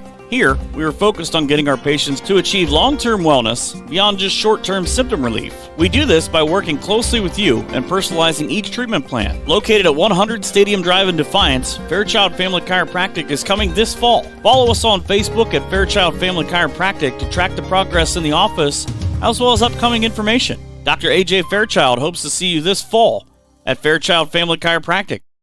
High standards, hard work, sincerity. For the past 37 years, those have been the day-to-day ideals behind Batt & Stevens, regarded as one of the finest auto body repair shops in the 6-county area. Our technicians understand how you feel about your vehicle, so they're trained to know your automobile inside and out. Batt & Stevens will provide you with fine workmanship at a fair price. We will work closely with you to ensure your complete satisfaction. We believe full service is one of the keys to complete collision repair. Once your vehicle enters our shop, you can be sure it is handled with the utmost attention to detail at every phase of the repair process. Our skilled professionals are committed to this high standard of quality on every job, from small dings to major collision damage, whether it is just fitting decorative trim pieces or restoring your vehicle's entire structure. We work on all makes and models, foreign and domestic, including recreational vehicles. Our state-of-the-art equipment helps us perform every kind of job with a lifetime guarantee. Free estimates can be obtained anytime, and loaner cars are available by appointment. Batt & Stevens Body Shop has also been selected as the 2020 Crescent News Reader's Choice Awards favorite body shop in the 6-county area. Batt & Stevens Body Shop, located in downtown Jewell, Ohio. 419-497-3111. That's 419-497-3111. The Firestone Tavern in Defiance is anything but basic. In fact, in 2021, the Firestone Tavern has been voted to have the best pizza in the area. Firestone Tavern is the area's new go-to place for wood-fired pizza, great burgers, and ice-cold drinks that will blow your mind. Chef Aaron and his staff are here to serve nothing but the best. No plans after the game?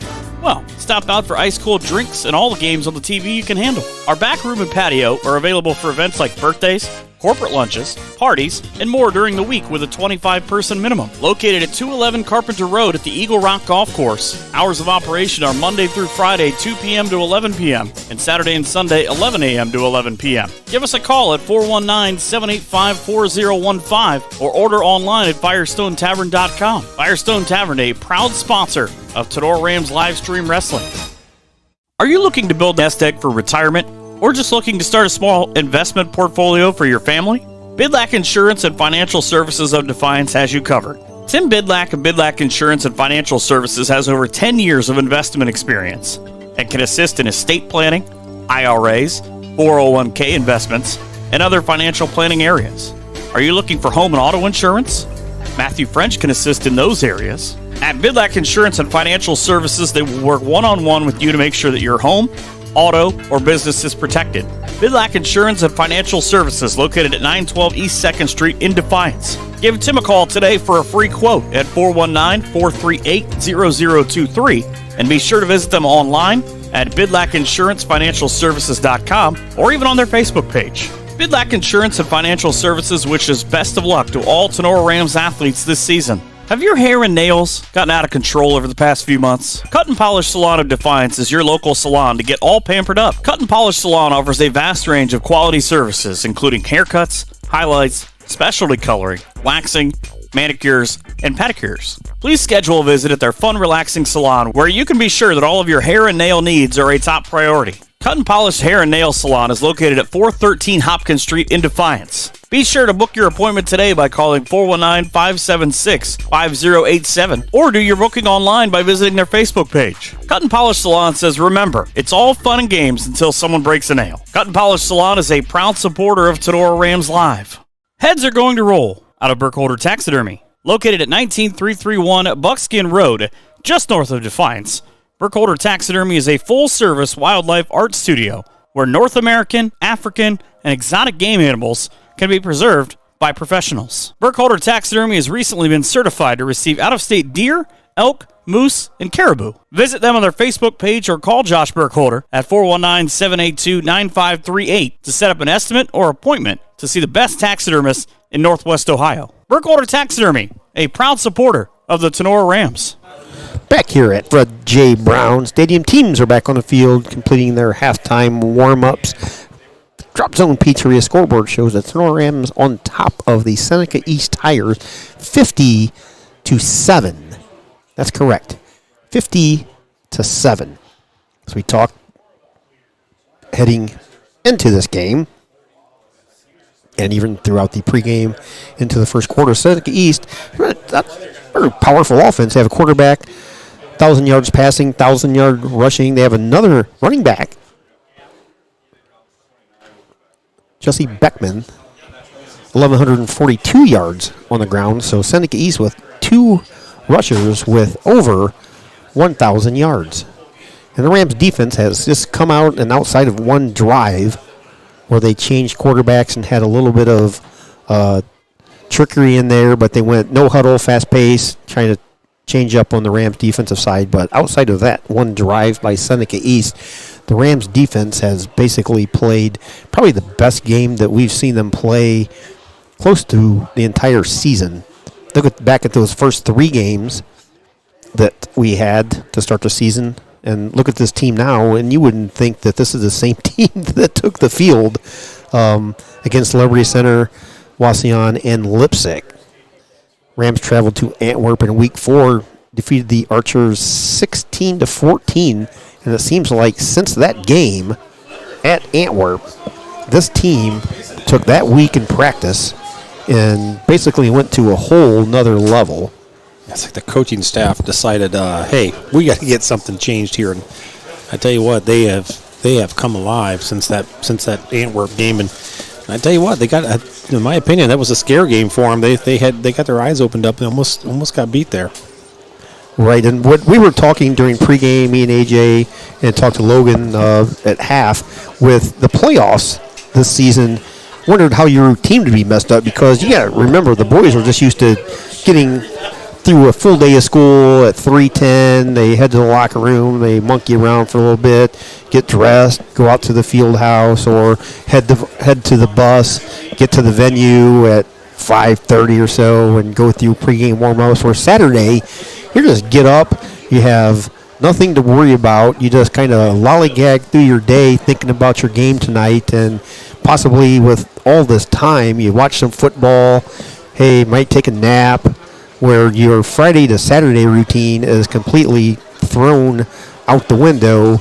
And Logan says Saturday morning they usually just go through like a little walkthrough just to stay focused and a couple of things to work on. But the adjustment to Friday to Saturday clearly has not affected the Tinora Rams, and at least the opening round here, as Gene is notifying the people here, there will be a running clock here in the second half again for Tinora. First half stats. Rams with 328 total yards with 25 plays, 219 rushing yards. KP DeLarber, 93 yards rushing, and that got him, he's right at 1,000 yards. Brandon Edwards with just 1 carry for 42 yards, but the Rams 328 yards of offense on just 25 plays. Seneca East, 31 plays for 67 yards in the opening half. The Rams will take over with the first possession here to start the third quarter and the second half. Ball's teed up at the 40. Seneca East approaches the ball. They'll be kicking right to left. Edwards fields it at the 15, breaks it across the 20, 25. That's Andrews again to the 30 to the 31-yard line. Like Edwards and Andrews has that little burst. They almost look identical to me. I call Cole Brandon every single time. Number 10 and number 11, so that's close too. And their numbers are close, yes. So the Rams will take over with their first possession here in the third quarter, leading 50-7 on your Drop Zone Pizzeria scoreboard. Nolan Schaefer under center. Ball's on the near side hash. 2 receivers near side. Inside handoff to DeLarber across the 30, 35, 36, 37, 38-yard line. DeLarber churning out yards. KP needed 97 yards, or 93 yards to get to 1,000. And he got 93 yards right on the nose in that first half. So KP over the 1,000-yard, the century mark this season. So congratulations to KP. And we talked during the break here.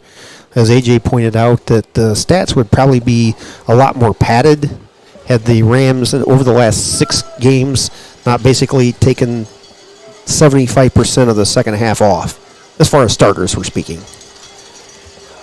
Yeah, we've been pulling our starters in late second quarter, it seems like, in a lot of these games. So our stats could have been a lot higher had we been in there a little longer. Camaso with the quick hitter on the inside handoff. Gain of 4. Be a first down. Tinora on that 2nd and 3. I would have to imagine here, Keith, this might be their only drive if things go well here, too. So we might be taking another second half off. I would have to agree with you. 10-24 and counting here in quarter number 3.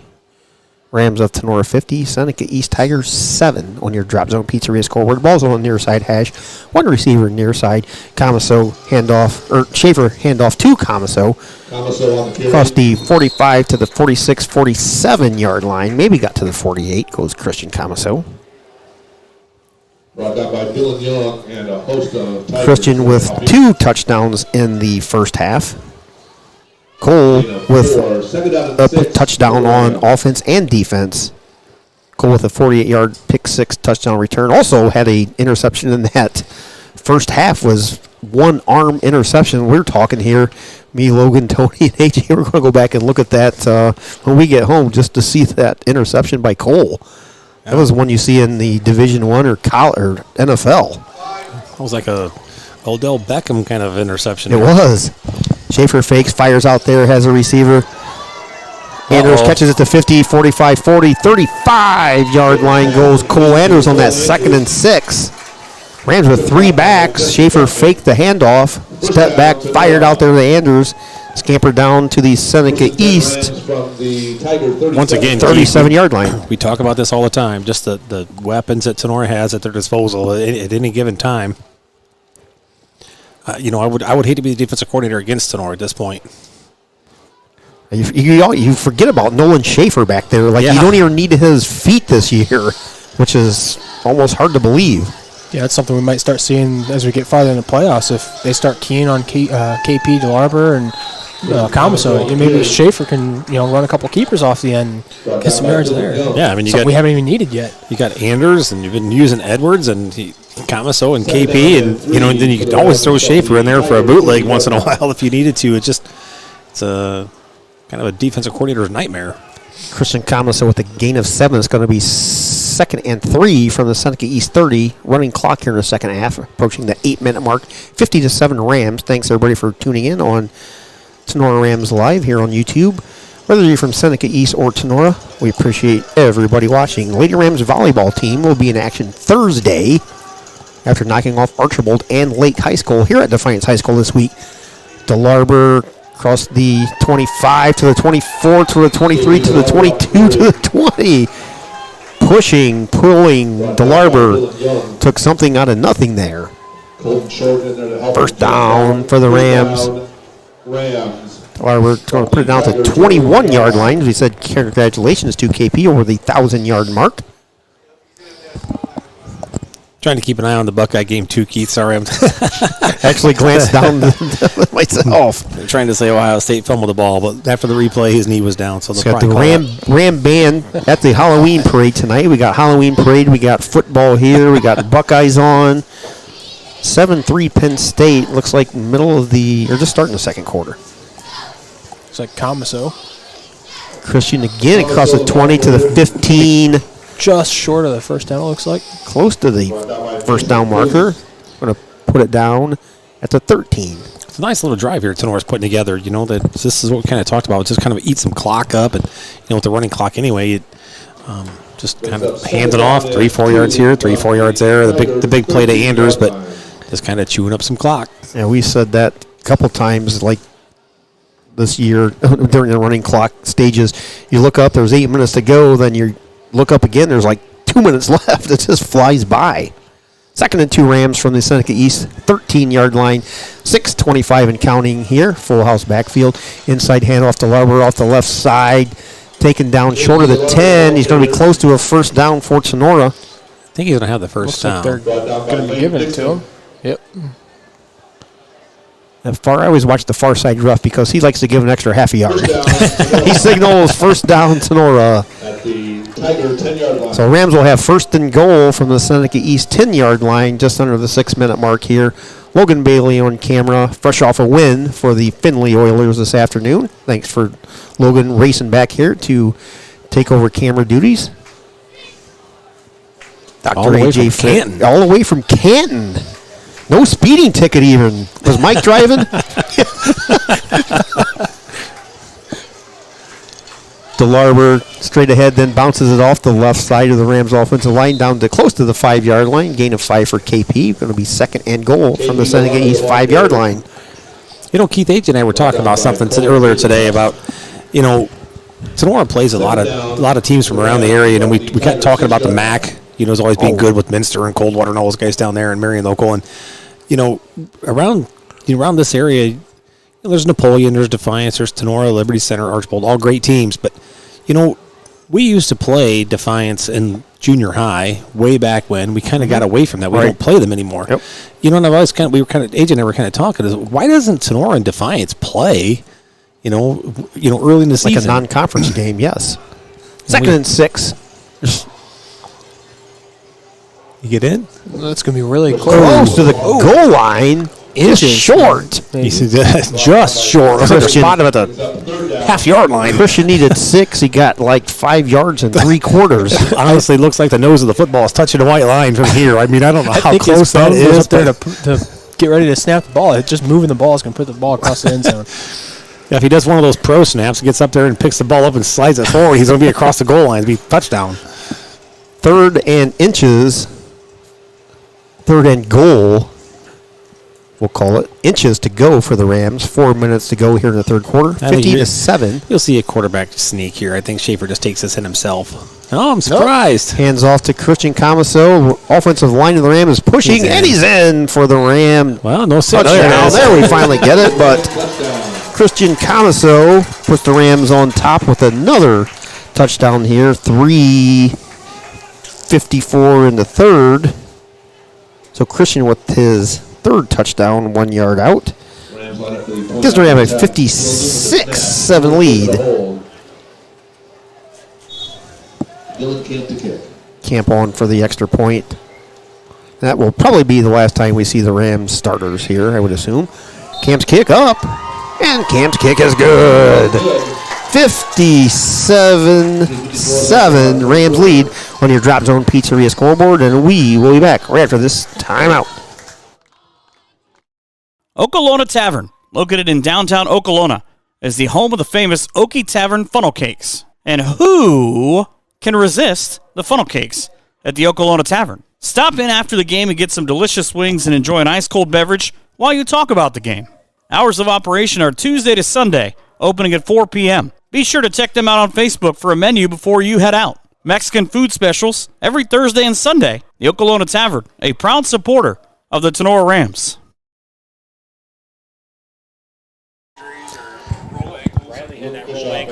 Back here, 3:54 remaining in the third quarter. It's 57-7. Rams on top. And, of course, that touchdown was brought to you by the Okolona Tavern. No funnel cakes, says Brad.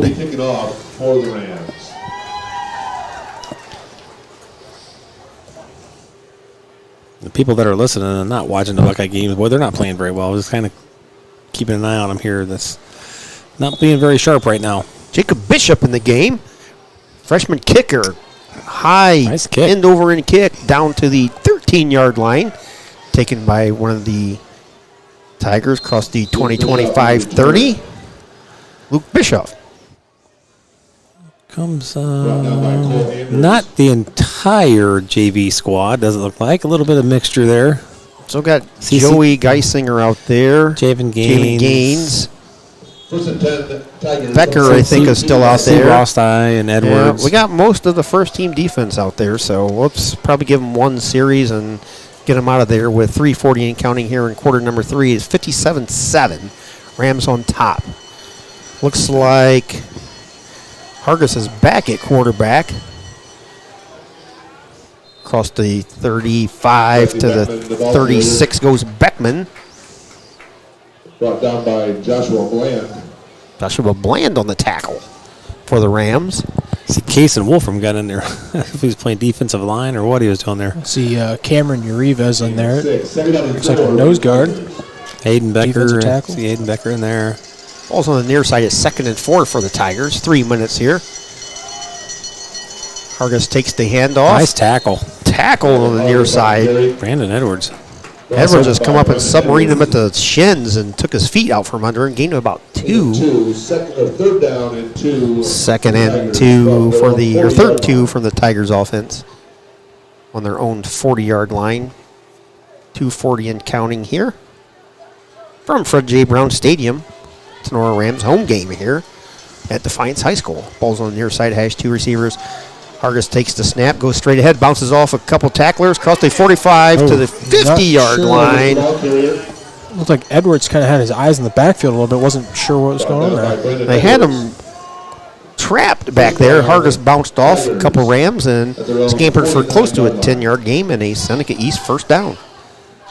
Approaching the 2-minute mark here in quarter number 3. As Tony said, it's 7-3 Penn State. I never would have thought that would have been the score. Thought Ohio State would have completely dominated this game.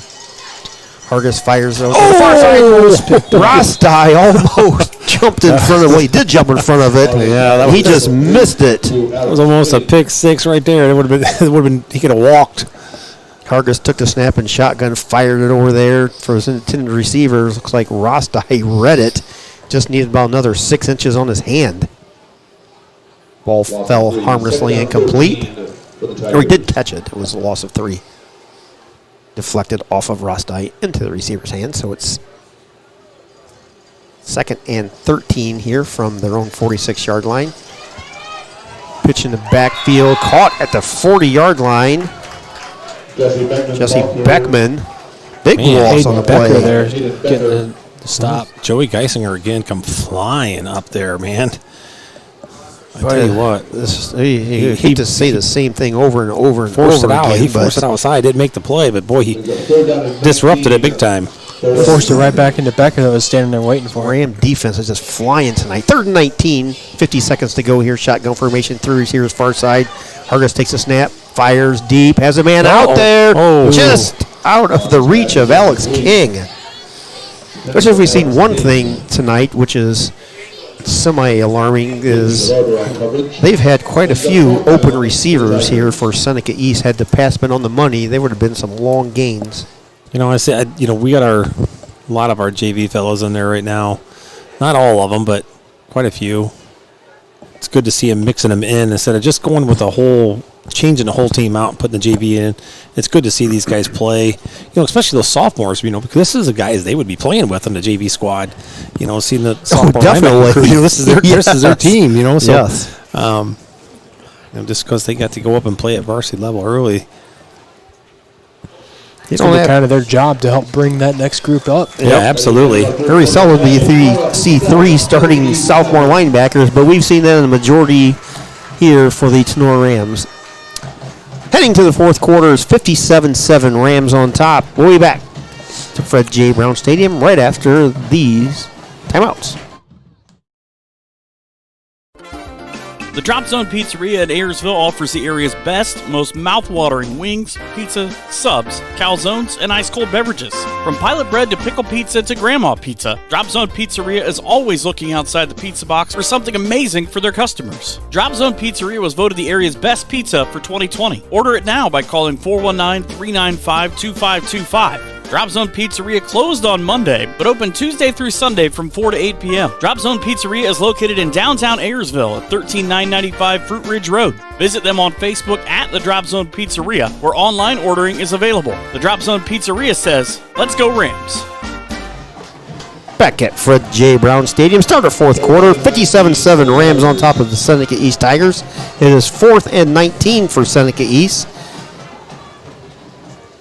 A little pooch punt again, which we've seen most of the night from Seneca East. Ball hits at the 33, across the 30, rolls to the 25, is still rolling, as Young MC said back in the day. Down at the 18-yard line. Rams playing on turf here tonight, and you get about another 7-8 yards on your usual roll that you wouldn't see had we be playing at Justin F. Kressel at Tinora High School. Rams again will play the winner of Cary and Van Buren next week. You know, again, a great facility here. I tell you what, Defiance High School, their new school, looks fabulous. This is the first time AJ's seen it. When we pulled in here, he's like, wow. We've been playing in the gym over there because of the construction of our gym here the last year. So we played a majority of the girls' season and the volleyball season over there last year. We just played there this week. Carry on the play, went nowhere for the Rams. Dominant. That gymnasium in there is probably better than some small college gyms around the state of Ohio. Seriously, it is just amazing inside there. And can't say enough nice things about athletic director Jerry Beauty here at Defiance. He literally goes out of his way to make sure that you need everything that you have here. So Coach Beauty, the athletic director here at Defiance, fantastic press box here. Coming from where we were last week to this week, this is like a penthouse suite to us. We got all the room we need up here. Handoff across the 15 to the 16-17 goes Cole Swinhagen.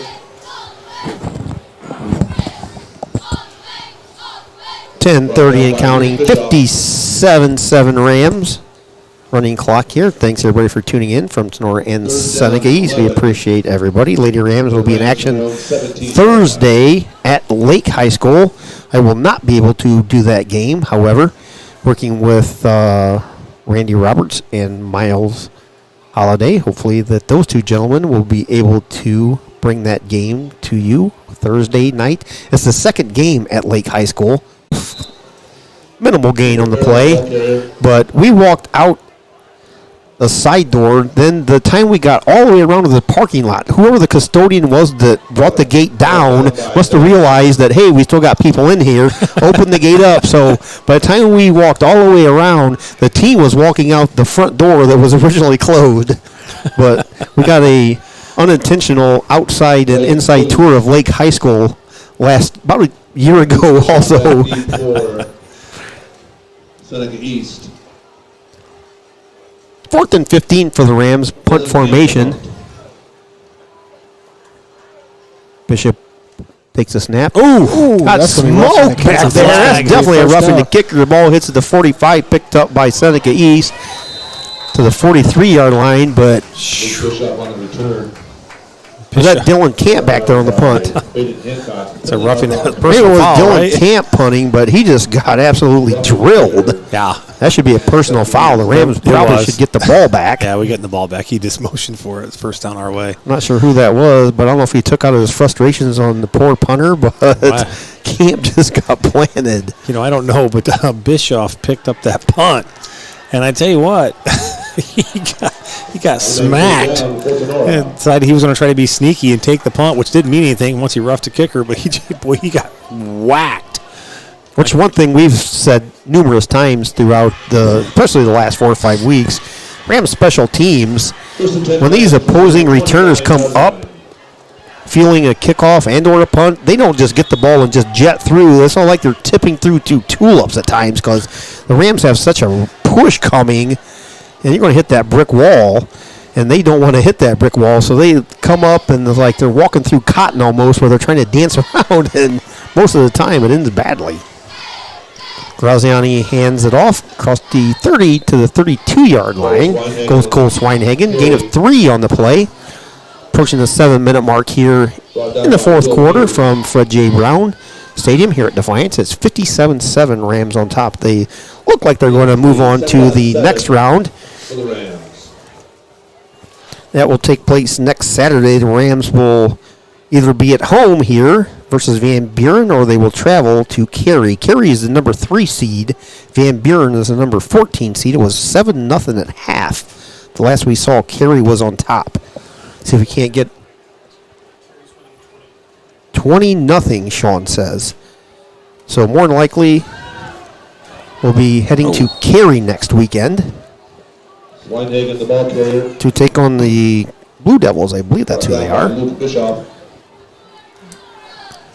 And last year, the Rams had a heartbreaking loss in the playoffs at Columbus Grove. And Kerry also lost the week before. So we invited Kerry over to play at Tinora. And I think Kerry took everything from Tinora High School, including the kitchen sink. Because they just came over and just kicked the boys' butts. 3rd and short for the Rams here from their own 36-yard line. Ball's on the near side hash. Graziani to Schweinhagen. Across the 35 to the 36. Minimal gain on the play. It's going to bring up 4th down. But not that their two teams have the same personnel back, but obviously majority of the key personnel is back because I think the Rams want to get a little bit, I hate to say revenge, because it was a game after the playoffs ended and with the messed up season last year. You know, Rams had that heartbreaking loss at Columbus Grove. You could tell they were just kind of going through the motions. But outside of a Brandon Edwards kickoff return, I don't think the Rams offense got on the scoreboard. I think it was like 45-7 was the final. 4th and 2. Rams go for it. And Raznick goes nowhere. Actually lost a couple yards, I believe Caden did. So Seneca East will take over. On downs. 57-7 Rams lead on your Drop Zone Pizzeria here in the 4th quarter. Thanks to Logan, again, coming up, doing video. Thanks to Batten Stevens for the video sponsorship this year. Dr. A.J. Fairchild, Tony Fairchild, Keith Brown with you here at Defiance High School. Well, it looks like Seneca East still has their starters in. Are you kidding me? Fumbled the snap. Hargis did. Hargis the ball carrier. As he found it, finally. By Joshua Bland. Loss of 6 on the play. I see Bland on the tackle. I see the Ackerman boys in there again. I got all the GV boys in there. 7 down 14. Owen Ackerman. The Ackerman boys in the there. Ackerman boy. That's what we're supposed to say. We're supposed to call him the Ackerman boy. Per his mother. Pass out in the flat. Goes to Foose. Breaks a couple tackles. Across the 30 to the 25. Down to the Tinora 22-yard line goes Mason Foose. Brought down by Brendan Hort. Saw Blake Foose come in midway through the 2nd quarter, caused a little bit of havoc on the only touchdown drive for Seneca East. Took over for Hargis. They move Hargis out to the wide receiver, inside handoff. This time goes to Beckman. Beckman rips off a big gain, close to 10 for Beckman on the play. And Jesse Beckman, one of 2,000-yard rushers Seneca East had. Beckman had 1,142 yards coming into this game, averaged 8.3 yards per carry. Quarterback Gavin Hargis, the other 1,000-yard rusher, averaged 7.9. Play's coming back. I didn't see a flag, but I didn't see there was. Yeah, I didn't see a flag either. False start. Seneca East came in averaging nearly 300 yards of offense on the ground. 294 is what they had. I think when I looked at halftime, they were at like 68 or 69 yards, so that was about it. We were sitting at about 300 yards. 67 total yards in the first half. They had 18 yards rushing. That was first half stats. 2nd and 15. We're under 4 minutes here. Hargis fires it out here on the near side. Caught at the 30, 25, 20. Still on his feet. Didn't really get much farther, but seemed to run a lot. Down by Graham Haskins. Foose with the catch. As AJ said, he ran about 25 yards for like 7 maybe. You know, Keith, I'm a little confused with Seneca East here in the second half. You know, they came out, they changed things up. They got that touchdown right away, real quick, and, but never kind of went. I mean, they tried to go back to it. A little holding here on the sidelines. But they didn't go back to it, and I don't know. I was a little confused, and then the play call there at the end of the first half. I think that kind of that was a huge momentum swing right when you thought Seneca East was causing havoc. Yeah, because they took over trailing 27-7 right at the start of the second quarter, and 14-yard line. Kind of got the Rams off balance and never really went back to it. Hand off to Beckman, straight ahead goes Beckman to the Tinora 10. We're down to close to the 2-minute mark. 57-7 Rams on top. As Sean said, Kerry was on top, so we'll probably head to Kerry next week. over there in a rematch. Handoff inside. Jesse Beckman goes nowhere. Who was that? Brought down by Joshua Bland. Joshua Bland. Heard Bland's name quite a bit Man, here he in the blew second through half there. tonight. Stood him up as soon as he got the handoff. Yeah. Underclassmen getting to play in a playoff game Tigers from the Ram 12. here on Saturday night is nice to see.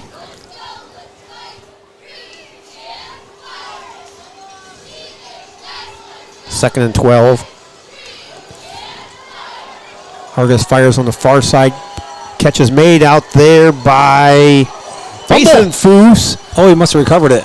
Smashed somebody from the Rams at the goal line. The ball appeared to be jarred loose, and he must have recovered, as Tony said. Must have. He's Seen the beanbag come flying. Oh, beanbag, that's what it was. for a touchdown. I don't like that they use these orange beanbags now. It looks like a flag going flying. So On Foose the play. Tigers line up for the point after attempt. Hargis touchdown to reception from Hargis to Foose. Brandon Hines to kick. 57-13, extra point attempt up.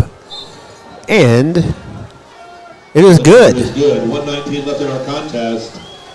Seneca East 14, Tinora 57. As you heard Gene say, 119 remaining here in the fourth quarter. 57-14. Rams on top here on your Drop Zone Pizzeria scoreboard. Said Rams will improve to 10-1, win their 10th straight game, and they're just a 38-yard field goal with 22 seconds remaining in the opener away from an undefeated season. Lost that heartbreaker to Liberty Center. Like to see those two teams play again, but the odds of that I don't think are. They could meet deep in the playoffs. They are on the same side. Of Yeah, the they're on the bracket, I'm same pretty sure. side, It would have to be but like it would take regionals, I believe. Like state semis or something. before right. Quite a ways Liberty. down. Regional finals. Regional finals. Logan okay. said regional finals. Kick Radzik back deep for Tinora. So Liberty Center would actually have to go through Archibald, who's the number 1 seed in our bracket, which we would meet them in the, as Logan said, the regional finals. Ball's teed up at the 40. A one-side kick here, you think, maybe? No, he just Yep. kicks a little, kind of an Kicked it onside out of kick that bounds. He tried to kick an onside kick or squib it. rockets into the Seneca East bench, so the Rams will take over first and 10. 1:16 remaining in the contest, leading 57-14. Carries the 3rd seed. Rams are the 6th seed. So up until this year, when 16 teams made it, originally you only have 8. So this region is, I think, probably the second most loaded region in Division 6 in the state. I look at the 6th seed for the Rams. You know what I mean? It's You're 9-1 in Tinora, and you're the 6th seed. Yeah, you're 9-1. You've been destroying people. You've beat Wasion. You beat Lipsick. I know the GMC is not that strong this year, but still, Tinora handled the business there. I don't know. Well, I mean, Antwerp, we end up beating Antwerp, and Antwerp was up 14-0 against Patrick Henry coming into the halftime. So Handoff. Swinehagen Swinehagen with a minimal gain on the play. We got Archibald in our region. They're the number 1 overall seed in the region. Columbus Grove is 10-0. And they lost a lot of people last year. To come back to have a 10-0 season for Columbus Grove, that's props to the staff over there. Yeah, they're the 10-0. 4th seed. They're 10-0, and they're the 4 seed. Yes. Archibald. Got 10-0. Liberty Center is the 5th seed. They're 8-2. Crestview 10-0. They're the 2nd seed. Like we said, Carey's the 3rd seed, and we're the 6th seed. So this region's going to take a lot for the Rams to get through, and which we've seen, they're definitely capable of running that. And that will be the final play here from Fred J. Brown Stadium. Rams with a 57-14 win. We'll be back after this brief timeout. Are you looking to build that nest egg for retirement, or just looking to start a small investment portfolio for your family? Bidlack Insurance and Financial Services of Defiance has you covered. Tim Bidlack of Bidlack Insurance and Financial Services has over 10 years of investment experience and can assist in estate planning, IRAs, 401k investments, and other financial planning areas. Are you looking for home and auto insurance? Matthew French can assist in those areas. At Bidlack Insurance and Financial Services, they will work one-on-one with you to make sure that your home, auto, or business is protected. Bidlack Insurance and Financial Services, located at 912 East 2nd Street in Defiance. Give Tim a call today for a free quote at 419-438-0023, and be sure to visit them online at bidlackInsuranceFinancialServices.com or even on their Facebook page. Bidlack Insurance and Financial Services wishes best of luck to all Tinora Rams athletes this season. Back at Defiance High School, Fred J. Brown Stadium, Rams wrap up a 57-14 victory. Logan Bailey on camera, Keith Brown, Tony Fairchild, Dr. A.J. Fairchild with you. Do a brief scoring summary on your Bidlack Insurance and Investments post-game show. KP DeLarber, 50-yard touchdown run with 10-13. In the first quarter, gave the Rams a 7-0 lead after extra point. 4:43 later, KP with another touchdown, 13-0 Rams led still in the first quarter. Christian Camaso from 2 yards out, 20-0. Right at the end of the first quarter, Cole Camaso with the pick six took it the other way, 27-0 Rams as they went into quarter number 2. 7:32 remaining. Seneca East on the board. They touchdown throw from 7 yards out. Foos to King. 6:15 remaining. Brandon Edwards took, I think, his only carry, 42 yards for a touchdown, extra point good. 34-7. Rams led. 5:13 remaining in the half. Jamin Gaines broke through, blocked it in the end zone, back actually out of the end zone for a safety. 36-7 Rams led.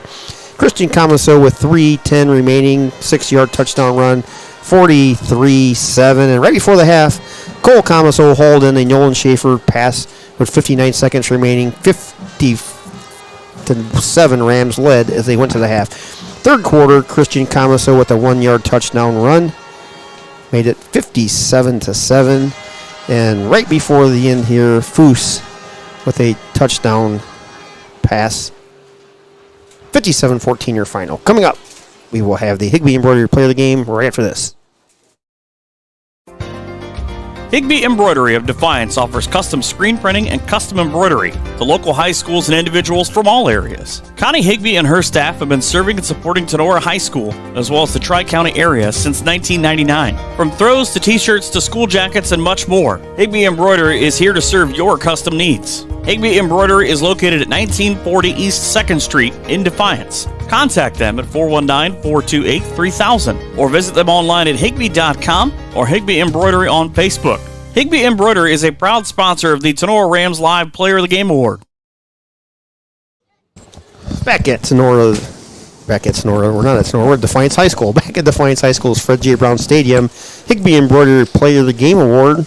Talked about it for a few seconds. Logan made a very good point. Player of the Game Award goes to Cole Camaso. Cole, 2 interceptions in that first half. One was just amazing. One-handed interception as he reached up high, and this guy brought it one-handed back to his body. As Tony said, it's almost like one of those Odell Beckham catches you see during pregame warm-ups. He also took 48 yards for a touchdown right at the end of the first quarter. And right before the half, he caught a 45-yard touchdown pass from Nolan Schaefer. So your Higbee Embroidery Player of the Game will go to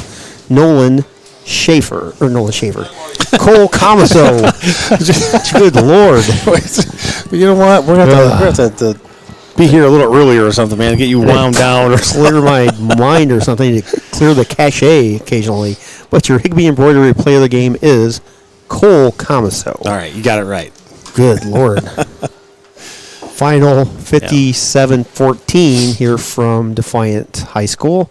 Next week we'll travel to Cary, where the Rams will take on the number 3 seed, the Cary Blue Devils. And we said right at the end of this, last year Cary came over here and we played them in a game after the playoffs, and they just came over and just, for lack of better terms, just kicked our you-know-what. And then stole a couple things. I'm just kidding about that, but it seems like they probably did, because they got off the bus, all business, and just were playing their A+ game against us. So hopefully next week get a little bit of revenge. But we'll be playing at Cary High School next Saturday night at 7 o'clock in the next round of the playoffs. Really not much you can say. 57-14 your final thoughts. We said it several times. You don't think Tinora can play any better? Move the game here, playing on turf. Rams actually look faster on turf than they do on grass, and probably played their overall best game of the season here in the first round of the playoffs. Does Cary have turf? I don't think they do. Back on grass. I tell you what, Keith, you're talking about I'm not sure if we're ready for the post-game thing, but, Tinora, like you said, they just keep getting better and better. And we talked about them hitting their stride at the right time, and, boy, I tell you what, they're looking good. And, like I said, they're kind of a defense coordinator's nightmare. And if they can continue to do what they do, and, 57-14, first round of the playoffs, hey, I just keep doing what you do. But I'm still waiting to see. You're going to see Tinora get tested. They're going to be in the back end of a close contest. They did squeak out a couple close games this season, so they have been in that situation a little bit. But as you get into the playoffs, you're not going to be able to beat everybody 57-14. So next week will be a great test for them, and hopefully they just continue to play the way they've been playing. Absolutely, AJ. Yeah, just looking at the way Cary and Seneca East had played earlier in the season, that Cary put up 49 points and held Seneca East to 0. So it's looking a lot like what we did to them tonight. So the talent-wise, it looks like it's going to be a pretty close game next week. So it'll be nice to see Tinora get tested and see what they can do, see what they're made of. Otherwise, 57-14 kind of talks for itself. So not much more to say there. Just really got to keep doing what we're doing. Don't change anything. If it's not broke, don't fix it. So it's really all I got.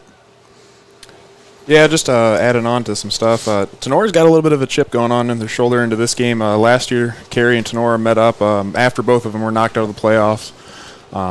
Took a pretty bad beating at home, but Tinora played pretty well tonight. They're going to have their hands full. I believe Cary's got an offensive tackle who's committed to Youngstown. Then they have their first, their wide receiver, first in school history that had over 1,000 passing yards. So they're throwing the ball a little bit more over there in Cary. So I think we'll have a good game on our hands, and excited to see what the Rams bring to the table next week.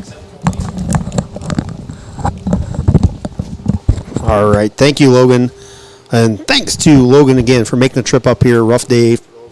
Actually, victory for the Oilers today and a shutout. So congratulations to Logan and the Oilers. Dr. A.J. Fairchild, Coach Tony Fairchild, Keith Brown here from Defiance High School. Again, final 57-14. And we'll see everybody next Saturday night from Cary. Have a good night.